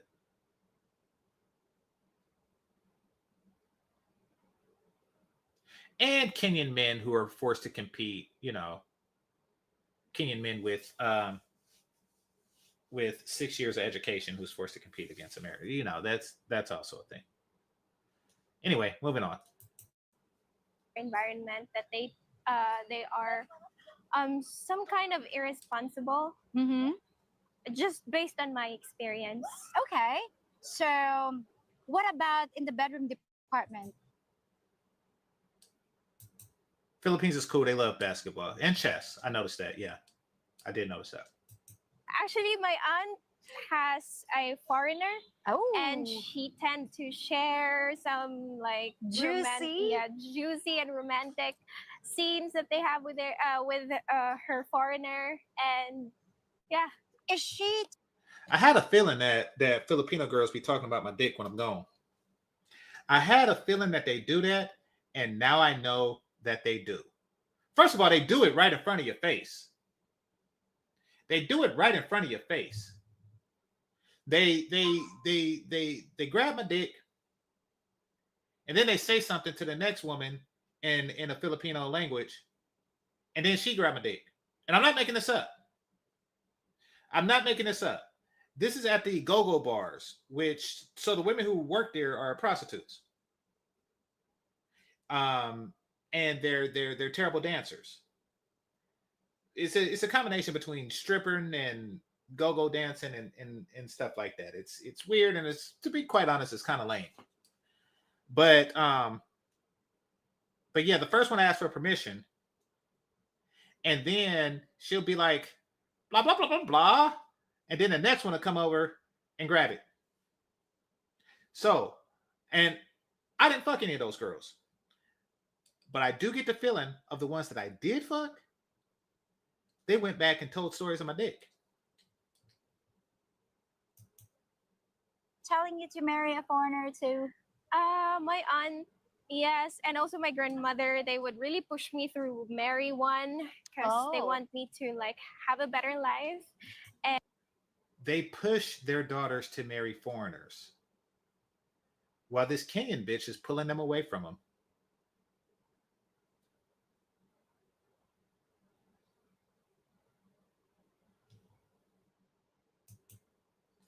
It's nothing wrong with being a sexpat if you're paying. See, I'm a man of principle, but I don't have many of them. I choose my principles carefully. And one thing I refuse to do is sell a dream to a Filipino woman like this. Like if I met her and it's clear that the only way I can get with her is to convince her that we're in a relationship, or that her sexual acts will lead towards an eventual relationship, I'm not going to do that. And she is pretty. I believe that those guys do poison the well. I don't poison wells. I buy stoves. But I also tend to tell them that I can do it, but at some point I would think about, they are some kind of correct. If there is a guy that would want to be with me, in my opinion, I think it would be better to end up with a foreigner. Okay, because they're more stable. Yes. Okay. When you say stability, does that mean they have more money? That includes instability, of course. Okay. If you're going to Yeah. date a foreigner, where would you locate one? Is it going to be the dating sites, Facebook, maybe on the boulevard, or just, I don't know, random encounter? Yeah, it would be more romantic if it's a random encounter. Okay. Or maybe someone watching this video. Yeah. Just say, hey. Okay. um, don't depend on chance encounters in the Philippines. Filipino women, for whatever reason, because I mentioned their pluses, now I'm going to mention some of their minuses. Unfortunately for them, most of their minuses is in their bra. But here's another minus. They are extremely flighty. They're extremely, what's the word I'm looking for? Their time management skills are shit.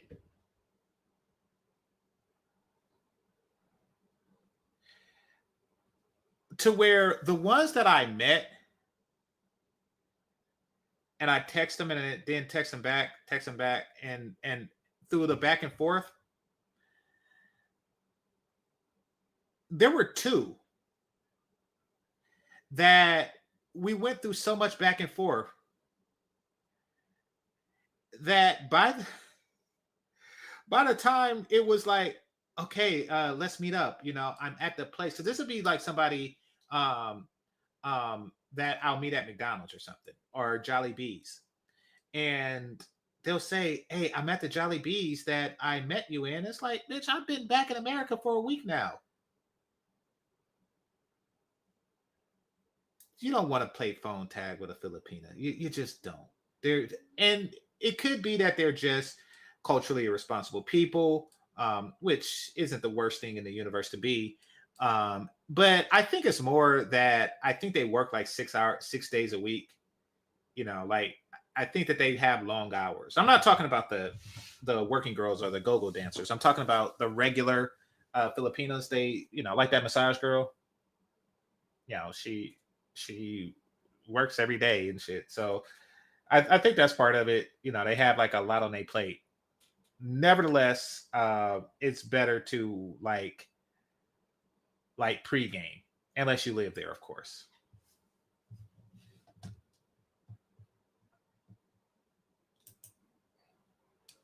Just pay if you're just looking for sex. That's what brothels are for. Absolutely. Especially in places where it's legal. It's not technically legal in the Philippines, but it's not enforced either. So, yeah, is what it is. That first chick got dumped by passport bros and by Chinese foreigners and by local Kenyan men. She has been internationally pumped and dumped. She got sperms in her coochie right now that speak in different languages to each other. Like, she has been pumped and dumped a lot, and that's why she is how she is.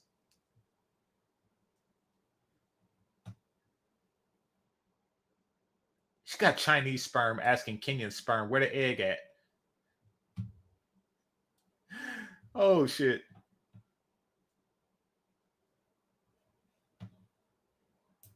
Black Pill 101. Foreigner is white man. Yes. Foreigner is white men, but it actually doesn't exclude black men. See, what foreigner is it's exactly as it sounds. It's a foreigner. However, when they close their eyes and think of a foreigner, the vision of a white man comes into their head. Now, that's something I want to make clear, and I think that's just like a universal thing. They travel more, and they have a stronger presence on television and stuff like that. So that's just what people default to. Just like when somebody says, I have an American friend, you're automatically going to assume that it's a white person because the majority of Americans are white. So that's what that means. It doesn't exclude black men, nor will you be excluded because you are a black man. You know, when they say foreigner, it doesn't exclude black men, but they are envisioning a white person.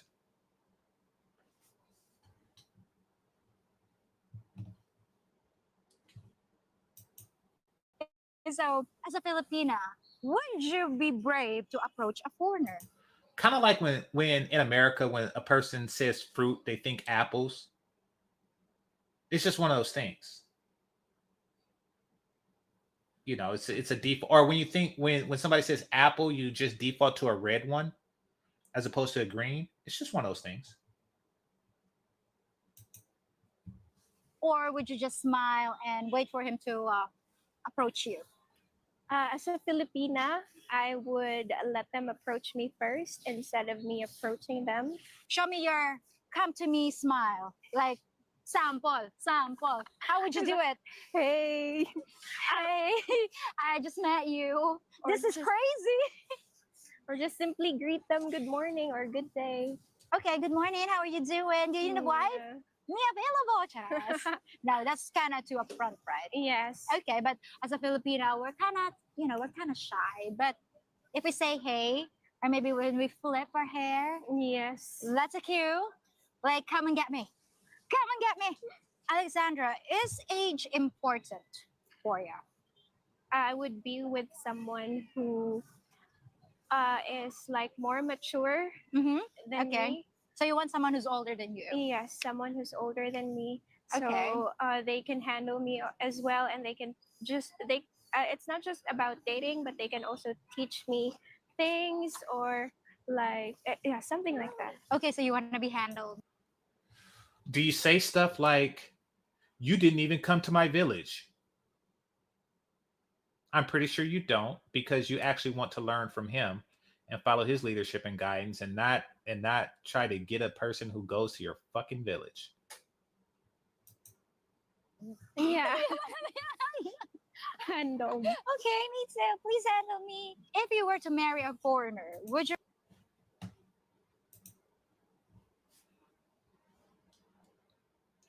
Alexandra, she has a pretty name. What the hell? Listen, she's a pretty woman, which means that subsequently it's confirmation bias. Oh shit, you sent the super chat. All right, let me I'll check for that in a second. It's confirmation bias. Meaning that she's a pretty woman and everything she does will from henceforth be pretty. Within reason. Like if her name was Hot Tui, that probably wouldn't be that pretty. But yeah, she's a pretty woman, and therefore all the stuff that she do is pretty. And that's something Black women need to understand. A lot of the shit that y'all do is ugly because y'all do it, which really says something. Which really says something about you. And this is your plight. This is your plight. It's too many fat, ugly bitches that are Black women. Therefore, let's just put it as something simple as yellow ribbons. If all the beautiful Black women of the world just got together and say, we're going to put yellow ribbons in our hair, then of course we're going to say, oh, that yellow ribbon is cute. But once these fat, ugly broads start doing it, it's going to be ugly. We're going to be repulsed by the sight of yellow ribbons, even if an attractive woman wears it. That is just the truth. It's true for lashes. It's true for weaves. It's true for all the nasty shit that they do. It's true for twerking. Everything you do when it's done collectively by a bunch of fat, ugly, obnoxious bitches is going to be bad. And everything she does, even if it's something as petty as having a name of 7 Egyptian city-states, or 7 Greek city-states, 7 Macedonian city-states, excuse me. Even if it's something as petty as that, then it's going to be seen as a good thing.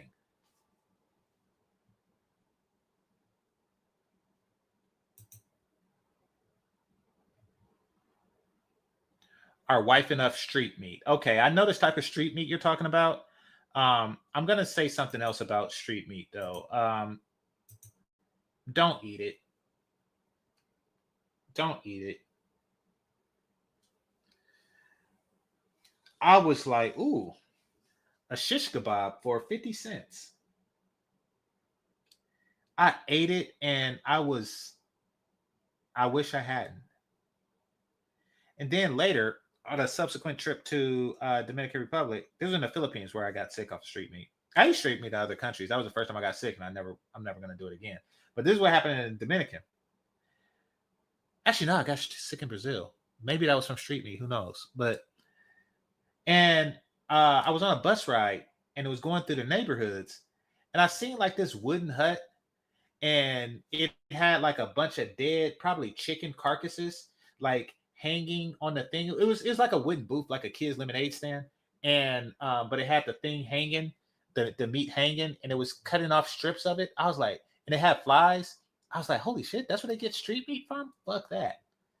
Fuck that.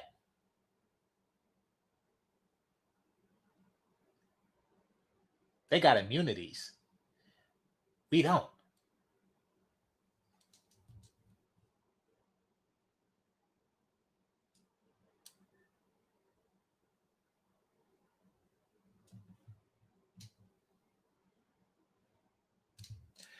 Like, I'm really gonna pay a dowry for a woman who's more than likely got smashed by a colonizer for free. Yeah, I mean, you pay for the value of the woman, not how much money you have. Like, that's ridiculous. I mean, I don't care if a woman was smashed by a white dude before, but you know, actually, I think it was Ike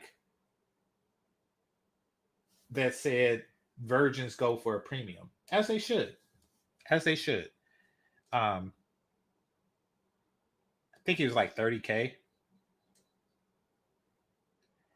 which is a lot, but it's not much when you think about what you're getting.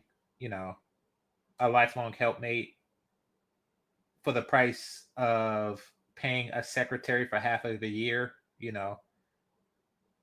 get lover, chef, maid, mother, all that in an untouched package.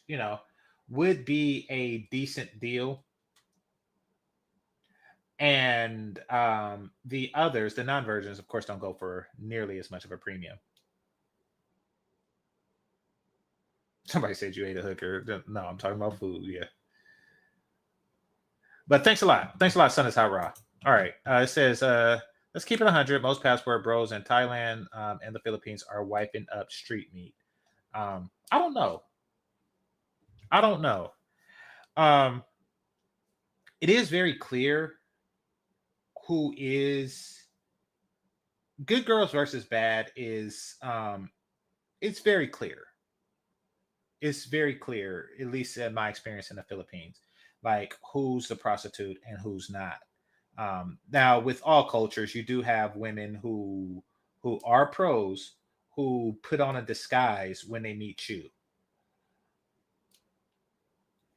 And maybe, I mean, I can't prove a negative, but maybe that's what's going on, but it's clear. And then there are guys who really don't care, and they know that she's a pro, and they're like, yeah, she's a pro because she needed the money and now she don't, and now she's not. And they've come to that decision. Now, would I recommend doing that? No, because that goes into the making a hoe a housewife thing that, is frowned upon with good reason. But do I understand? Well, do I understand that there is a fundamental difference between a first world hoe and a third world hoe? Absolutely. Let's make that point clear. There is a significant cultural difference between a first world hoe and a third world hoe. The one difference, I mean, I could make an entire list of it. There's scrolls for that, but the one fundamental difference is that in spite of all the opportunities that America offers women, you still sucking dick for tips. So if you are a first world hoe, it's more of a choice. You're not doing it because this isn't a city high thing. What would you do if your son was at home crying all alone on the bedroom floor because he's hungry and the only way to feed him is to sleep with a man for a little bit of money and his daddy's gone? Like, this is not that. That's not America. What do you mean the only way to feed him? You haven't heard of food stamps, bitch? You haven't heard of Section 8? You haven't heard of getting a job as a waitress? at Hooters? You haven't heard of any of this. You just started sucking dick. So there's a whole different mentality between that and a woman who actually is in that bind. So yeah, is what it is. But once again, as a standing rule, don't make a hoe into a housewife. The Philippines don't have a welfare system. Absolutely, most of the world don't.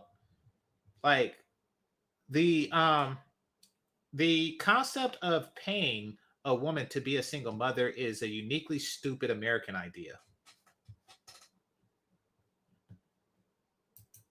Would you rather live here in the Philippines or go back to the West, to his home country? That's a tough answer. Of course, if if we are going to stay here, Mhm. I would be like closer with my family. Okay. But if I would like live where he was residing, Mhm. it would be better for like opportunities as well. Okay.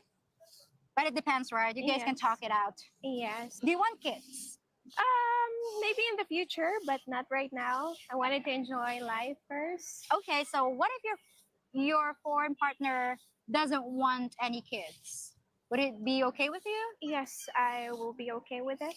Because Okay. I myself don't want kids, but if in the future my partner wants to have kids, then we can talk it out. But Okay. first, maybe we'll just Okay, here's what she means by talk it out. The conversation that she envisions happening is he tells me that he wants kids and I give it to him. Literally, that's how the conversation. I've been with Filipinos in the country. That's literally exactly how the conversation would go.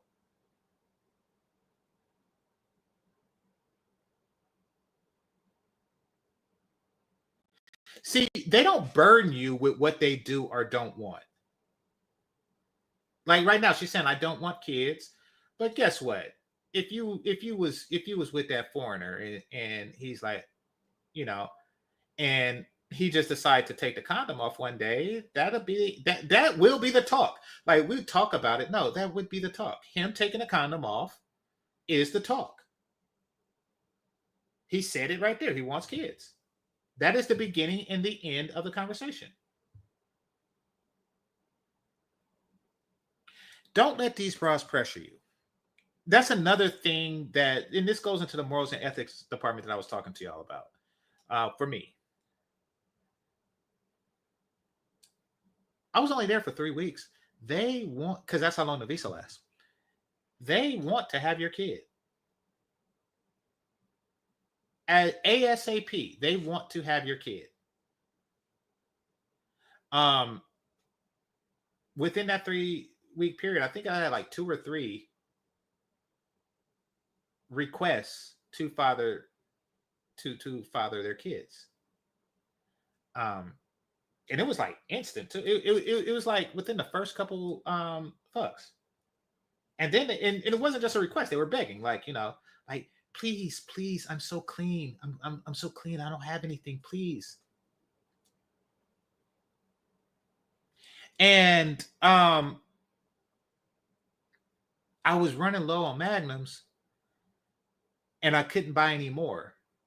So I was being sparing about how I use it, but I'm not gonna. I know that nope, nope, nope, and I could just disappear.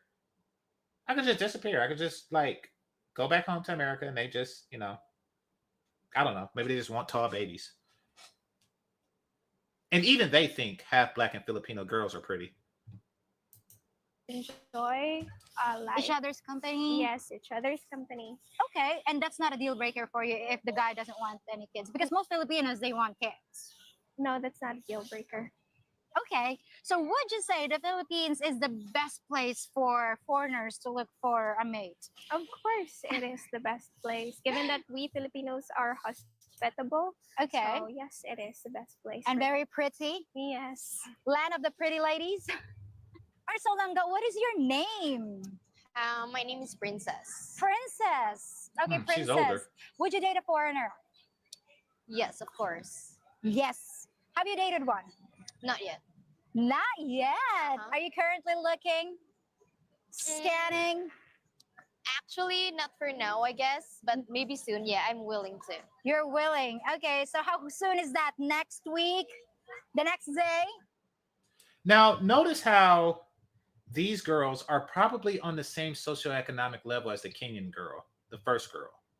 You know, they have cell phones, they have different shirts, you know, she has jewelry and stuff like that, you know, accessories. So, you know, they got some coins in the bank and they're not on that hatred shit. In the next hour? I don't know, probably like next year actually. Next year? Uh-huh. Why wait so long? That beauty needs a change. Bitaw ay. Okay, so what do you She's what not do as you know hot as the about last foreigners, girl. though? Why do you want to date one? Since I haven't dated one in my past relationships. I've been with like Filipinos, of course. Okay, Filipinos. Okay. Yeah, but through the courses of years, I realized that I really want to try like another thing. You want to try another thing? Like foreigners or Americans, they love like differently. We could see. Oh, and another thing to the person that said foreigners equal white, it also equals American. Even though they get more Australian foreigners visit, it also means American. That's a default too. See that, right? They love differently. Yeah, they take care of their girlfriends like differently. Okay. Like not like other Filipinos. Foreigners or Americans, they're sweeter. So something like- sweeter. something like that. If you were to date or marry a foreigner, Oh. is your family and friends okay with it? Yes, especially my mom. Your mom? Yeah, actually, Okay. it's my mom who encouraged me to marry foreigner. Actually, What is it about Filipino moms? They always wanted their daughters to marry a foreigner. What do you think that is? actually, I have. Now, there's a cultural difference between Filipinas and Black American women because Filipino moms want their daughters to marry foreigners, and Black American mothers want their daughters to marry nobody. That is a huge cultural difference. Filipino moms encourage Filipino girls to marry foreigners. Black American moms encourage Black American girls to marry no one. Hit the like button. have an aunt. Okay. Some of my aunts really married foreigners, not Filipinos though. Oh. Yeah, I thought to myself like, why not try foreigners? Like I'm still young, Okay. and like I really want someone who is true to me, like someone's loyal, something like that. Okay. Someone is loyal. Yeah, Okay. And yeah, so like maybe like someday. So you mentioned you're young. Is age important to you when it comes to choosing a partner? Age doesn't matter at all. As long as you love the guy. Yeah. You wouldn't date someone who's younger than you? No. No? You don't like baby boys? Not so. I would like someone who's mature than me. Okay. Why? Are you immature? I want to be taken care of. They If you do were to that. They marry cover a their mouth when guy they laugh. from far, far away land, not from the Philippines, obviously a foreigner, would you rather live there in his home country or stay here in the Philippines? Of course, live there. Why not try somewhere different, Okay, as long as he wants to take you there. Yeah. But if he wants to live here, would you be okay with that? Yeah. Okay. As a Filipina, do you want kids? Probably someday. Someday. But what if your partner doesn't want any? Like your foreign husband? I'd respect his decision. Okay. Is it a deal breaker for you though? Not so. No? There's Mr. Right. They don't have deal breakers.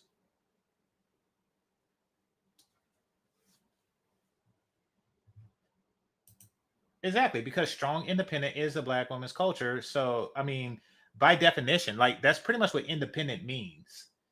If you're raising your daughter to be strong independent, you're actually raising her to be single. And that's the difference in the culture. You think her mama, who's telling her to get with a foreigner, is telling her to be independent? Those two things, yeah.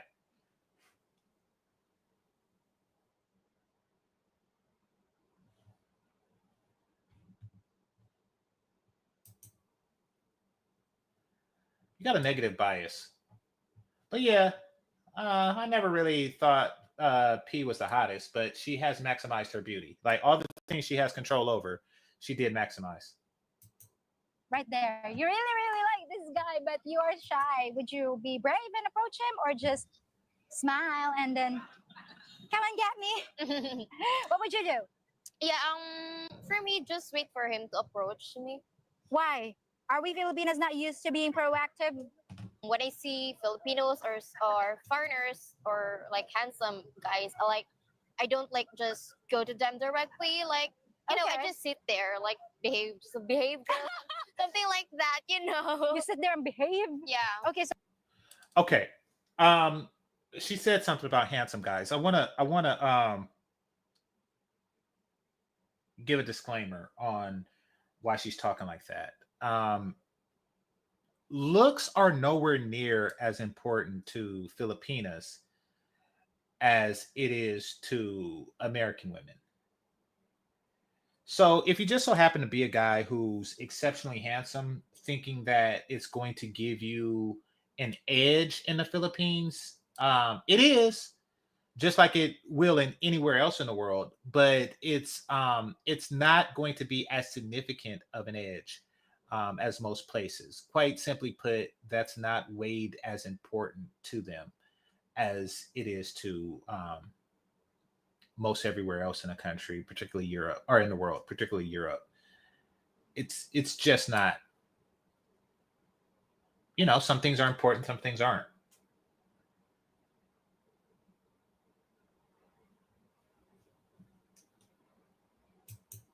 so what would you do? Let me see your smile and come at me look. If you're going to try to mesmerize someone, what are you gonna do? Sample, sample. Yeah, like, you know, just be yourself. Like, Okay, just flip your hair. yeah, something. Almost every relationship I've seen in the Philippines consisted of a woman who was significantly, and I'm talking about by a wide margin, prettier than the guy is handsome. Like the last one, the first woman that she interviewed, if you've seen her with a person who looks like the Asian version of George Costanza, that would not even be looked at as a mismatch in that country. Like you see stuff like that all the time, like a older balding, pudgy guy with a Filipino beauty. That's commonplace. And that's just because looks aren't as important there. I like that. And then just give them the eye. Yeah. They'll be captured by that. Okay, just get his attention by just looking at them. It's as if you're undressing him. Mahalay. Joke. Different love. No, okay, just demure and smile like, Yeah, that's right. please. Very cutesy, very demure. Very demure. If you want to date a foreigner, would you go to a dating site or go to the boulevard or go to bars, church? Actually, as what you mentioned, dating site. Are you on a dating site? Before, yeah, I've been to. Okay. It's fun actually. Okay. Yubu, you know Yubu. What was the dating site? Yubu. Yubu? Yeah. How do you spell it? My God, I'm so old. I don't even know. It's YUBO. Ah, okay. I've met a French guy in Yubu. Did you meet in person? No, Ah, okay. So basically, not really dating, Yeah. dating. So just met someone online. online. What was his pickup line though? Yee, you're so beautiful. Please have a date with me. Was it like that? Actually, even if he's French, he's still good at English though. Like he Ah. taught me some French words, something like Ah, that. je t'aime. Yeah, je t'aime. Je t'aime. So cute. Some Filipinos say, she's only dating a foreigner because she wants money yeah. or the green card or status. Like, look at me, I'm dating a foreigner. Do you think it's all true? No, actually not. No? Mhm. What about your aunts?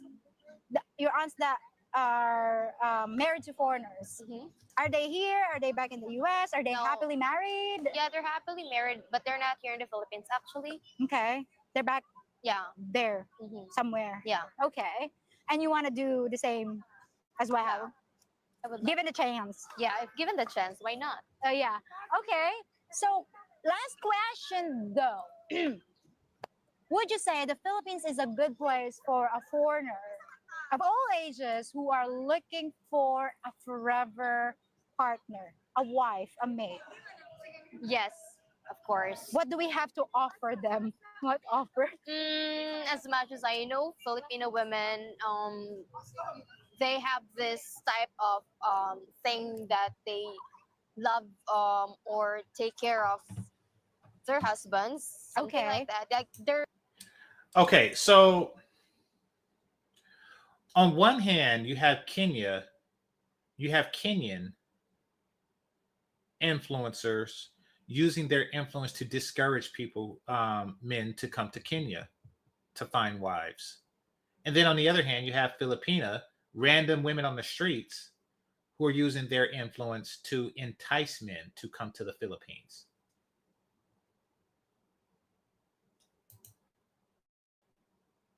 really wife Filipino women, early wife material. Oh, okay. Yeah. Are you a wife material? Of course. Yeah, she is princess and look for your prince. I think he's there. Oh, that's him. So what's your name? My name is Roxanne. Okay, Roxanne. Give That's as big as their titties get. That's rare there. him the chance in the future. Would you date a foreigner?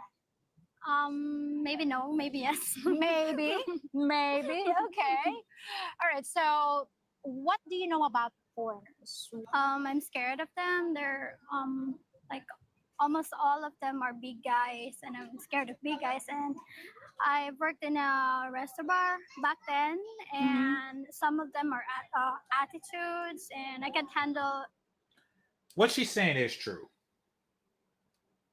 What she's saying, and this goes into the manners thing that the other bro was talking about. That not so much, but as a waitress, it stands out. Like if you have 10 regular customers and then one of them is boisterous, or rude or something like that, that's gonna stand out. And also, Filipino women are, what's the word I'm looking for? I don't want to say timid, but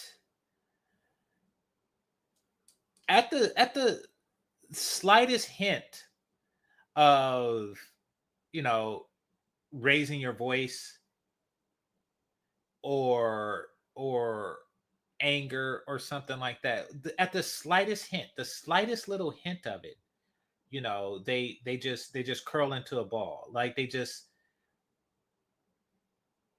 they just curl into a ball, like, because I raised my voice once, and she did that, but it wasn't like a huge voice raise. It wasn't a huge voice raise, but like for like a second, for like 2 seconds, I was extremely frustrated. Well,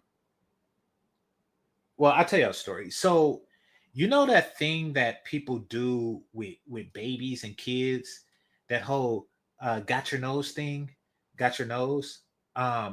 She would do that all the time, even when I was asleep, or when she thought I was asleep. Like, for whatever reason, I had like the handsomest nose she ever seen in her whole fucking life. I don't know, but she pick up my face like I was a baby.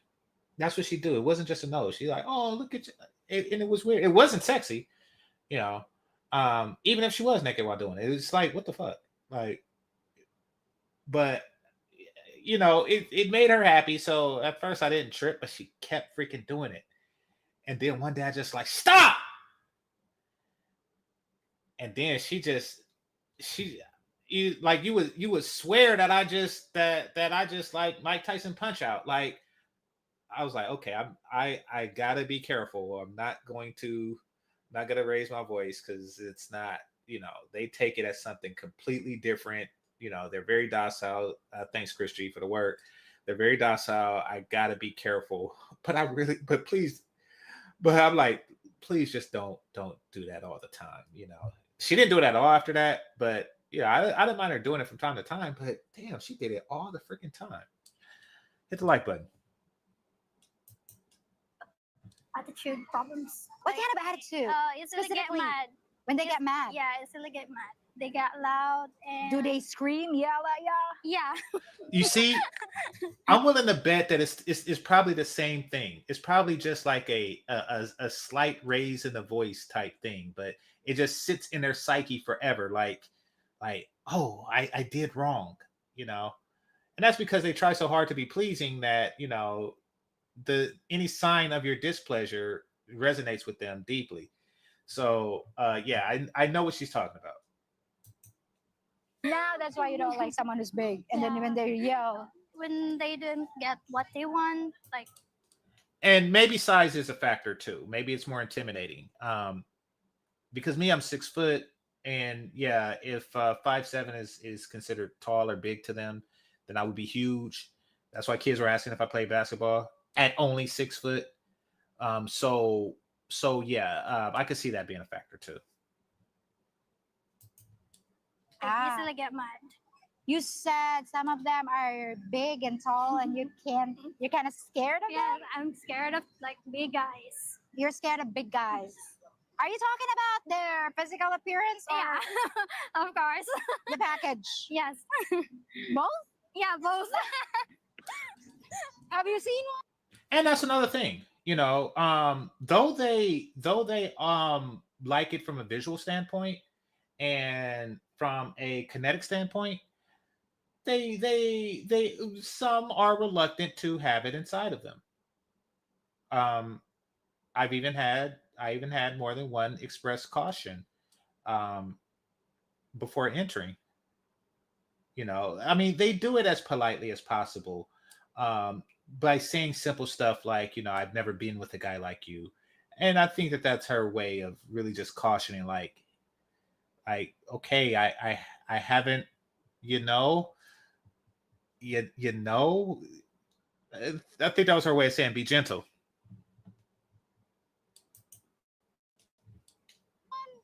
No. But And almost always, if you experience any racial bias when it comes with dealing with women like that, as a Black person, that is likely part of it, unless she's a prostitute. That's likely a large part of it. You can't expect a woman who's been dealing with, plantains to just grab a banana like eagerly. That's not how they get down.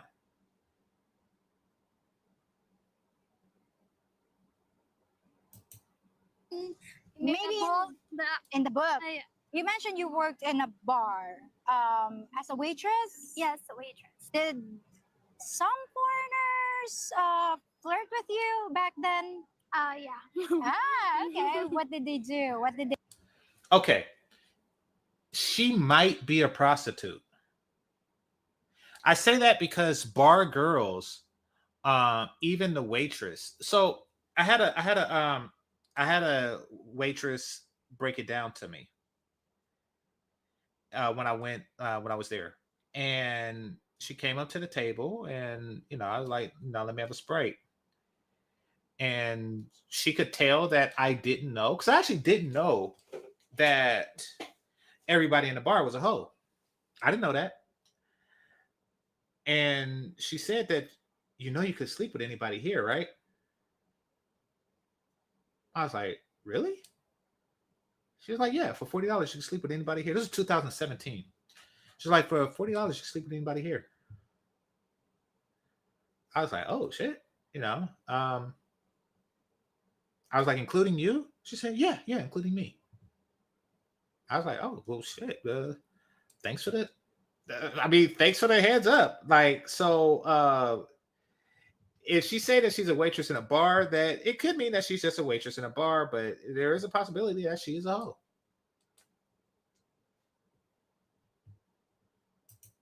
They say. Asked for my number, said I'm beautiful and all that. They Okay. like Moreno women $40. like that. Did you give your number? Yeah. Oh, I gave my number, yes. Did you reply? Yes, as well. And tried to date them, actually. You tried to date them? Yes. One time date only. Oh, one He time asked date. me out No, Yeah. where did he take you? in Valencia. He take me to eat pizza and Ooh, drink you some. ate the pizza. Yeah. How about them dessert? Like some smoothies, just like that. Oh, some smoothies. So just one date? Yes, because I got scared. You got scared? Yeah. How big was he? Huge. Yeah. Like huge. Like damn. Okay, so that's what it is. I was wondering why Filipina girls, because remember before when I was saying that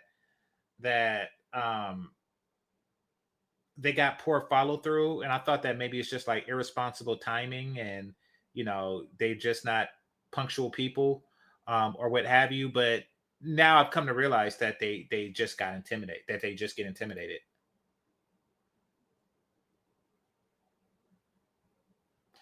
If a Filipina girl says that she's going to bring her cousin or her aunt or something on a date, I found this out the hard way. That doesn't mean you are getting a threesome. I repeat, that doesn't mean threesome. I could swear that's the first place my mind went, because that's what it would mean if you're dealing with an American woman. But it doesn't mean threesome. What it means is that it's a chaperone type deal. It's a chaperone. She's there to assure that the other girl is not doing something that she regrets, that she'll later regret. And she's really just there to, they get real nervous during dates. Now it's starting to make sense. Especially if there's a physical intimidation factor. Was it? I'll be honest. I'm not going to put this on her. I'm not going to make this accusation.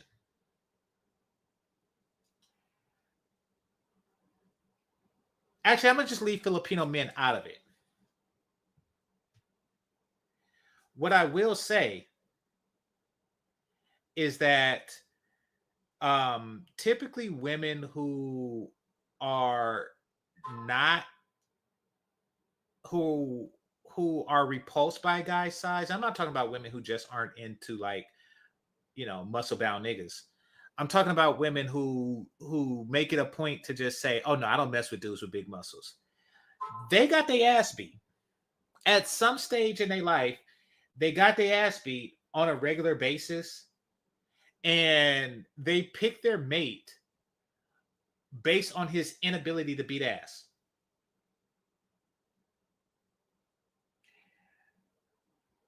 Once again, I'm not putting this on Filipino men. But there are a lot of Filipino women who are just intimidated by a man's size. And I'm not talking about genitalia.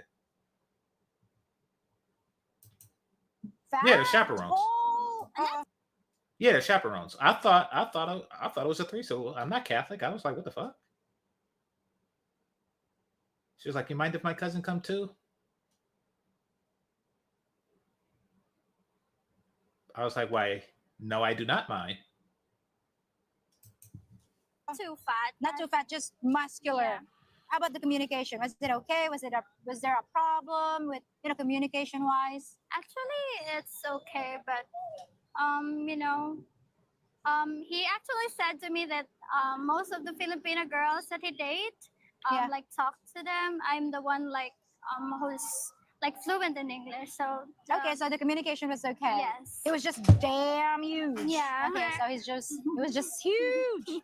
Okay, so after that date, did you ghost him or did you just stop? So you're the one that ghosted him. Yes, I'm the one who ghosted him because really I got scared.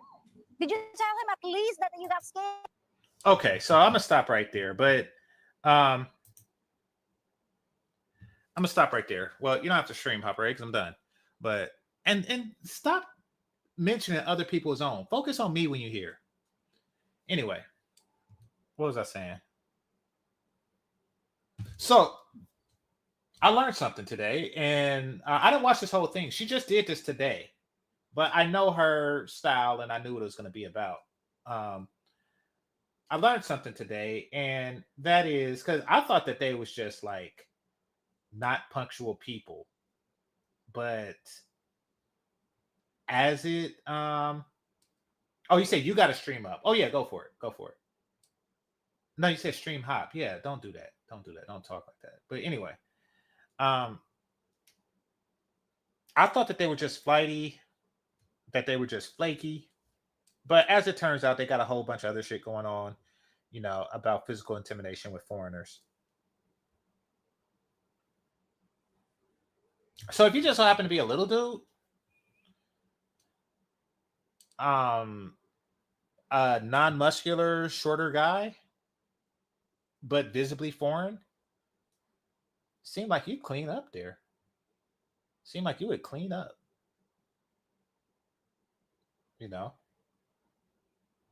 So, yeah.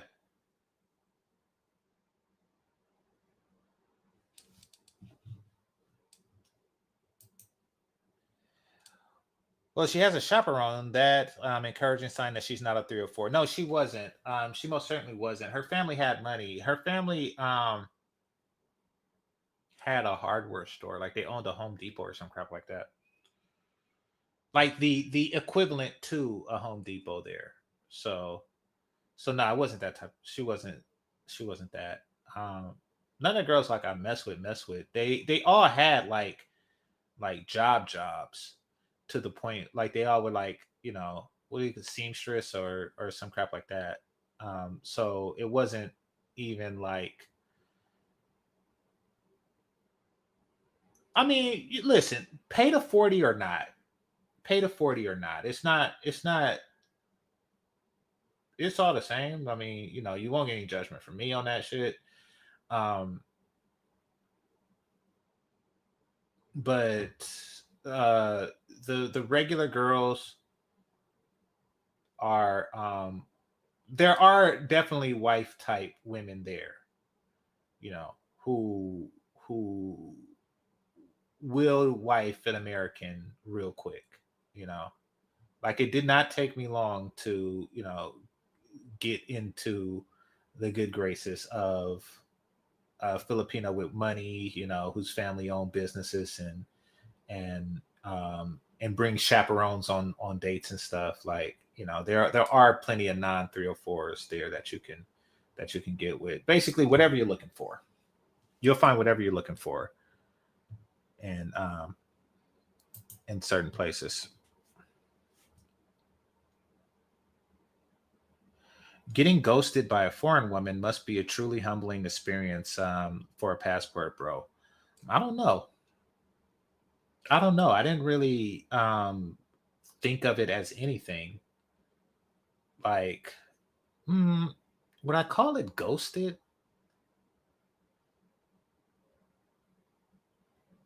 Yeah, I guess you could call it that. I guess you could call it that. Like, I mean, you meet a couple girls, you get their numbers, and some of them you don't get a follow through. I mean, now I know why, but no, I wouldn't say that that's that's particularly humbling. I mean, listen, if you are the type to get humbled by women ghosting, then manhood is going to be very difficult for you, because that's just a part of it, unfortunately, because you're dealing with a very fickle being, especially in the West.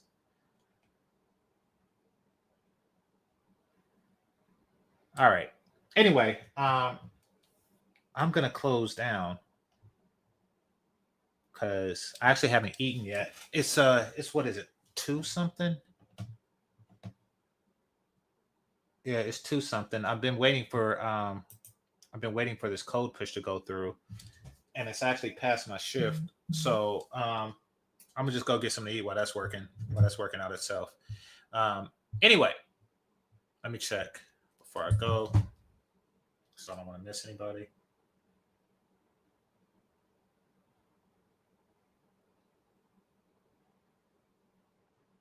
Okay, somebody did send me something about that dating coach on Kendra. So y'all really want me to cover that? All right. I'll look at it next episode. Anyway, I'd like to thank everybody who contributed. I'd like to thank my members. I'd like to thank the people who are listening silently, the new members, or excuse me, the new subscribers, and those who participate in the chat. Make sure you hit that like button on your way out. If you're new here, hit that subscribe button on your way out.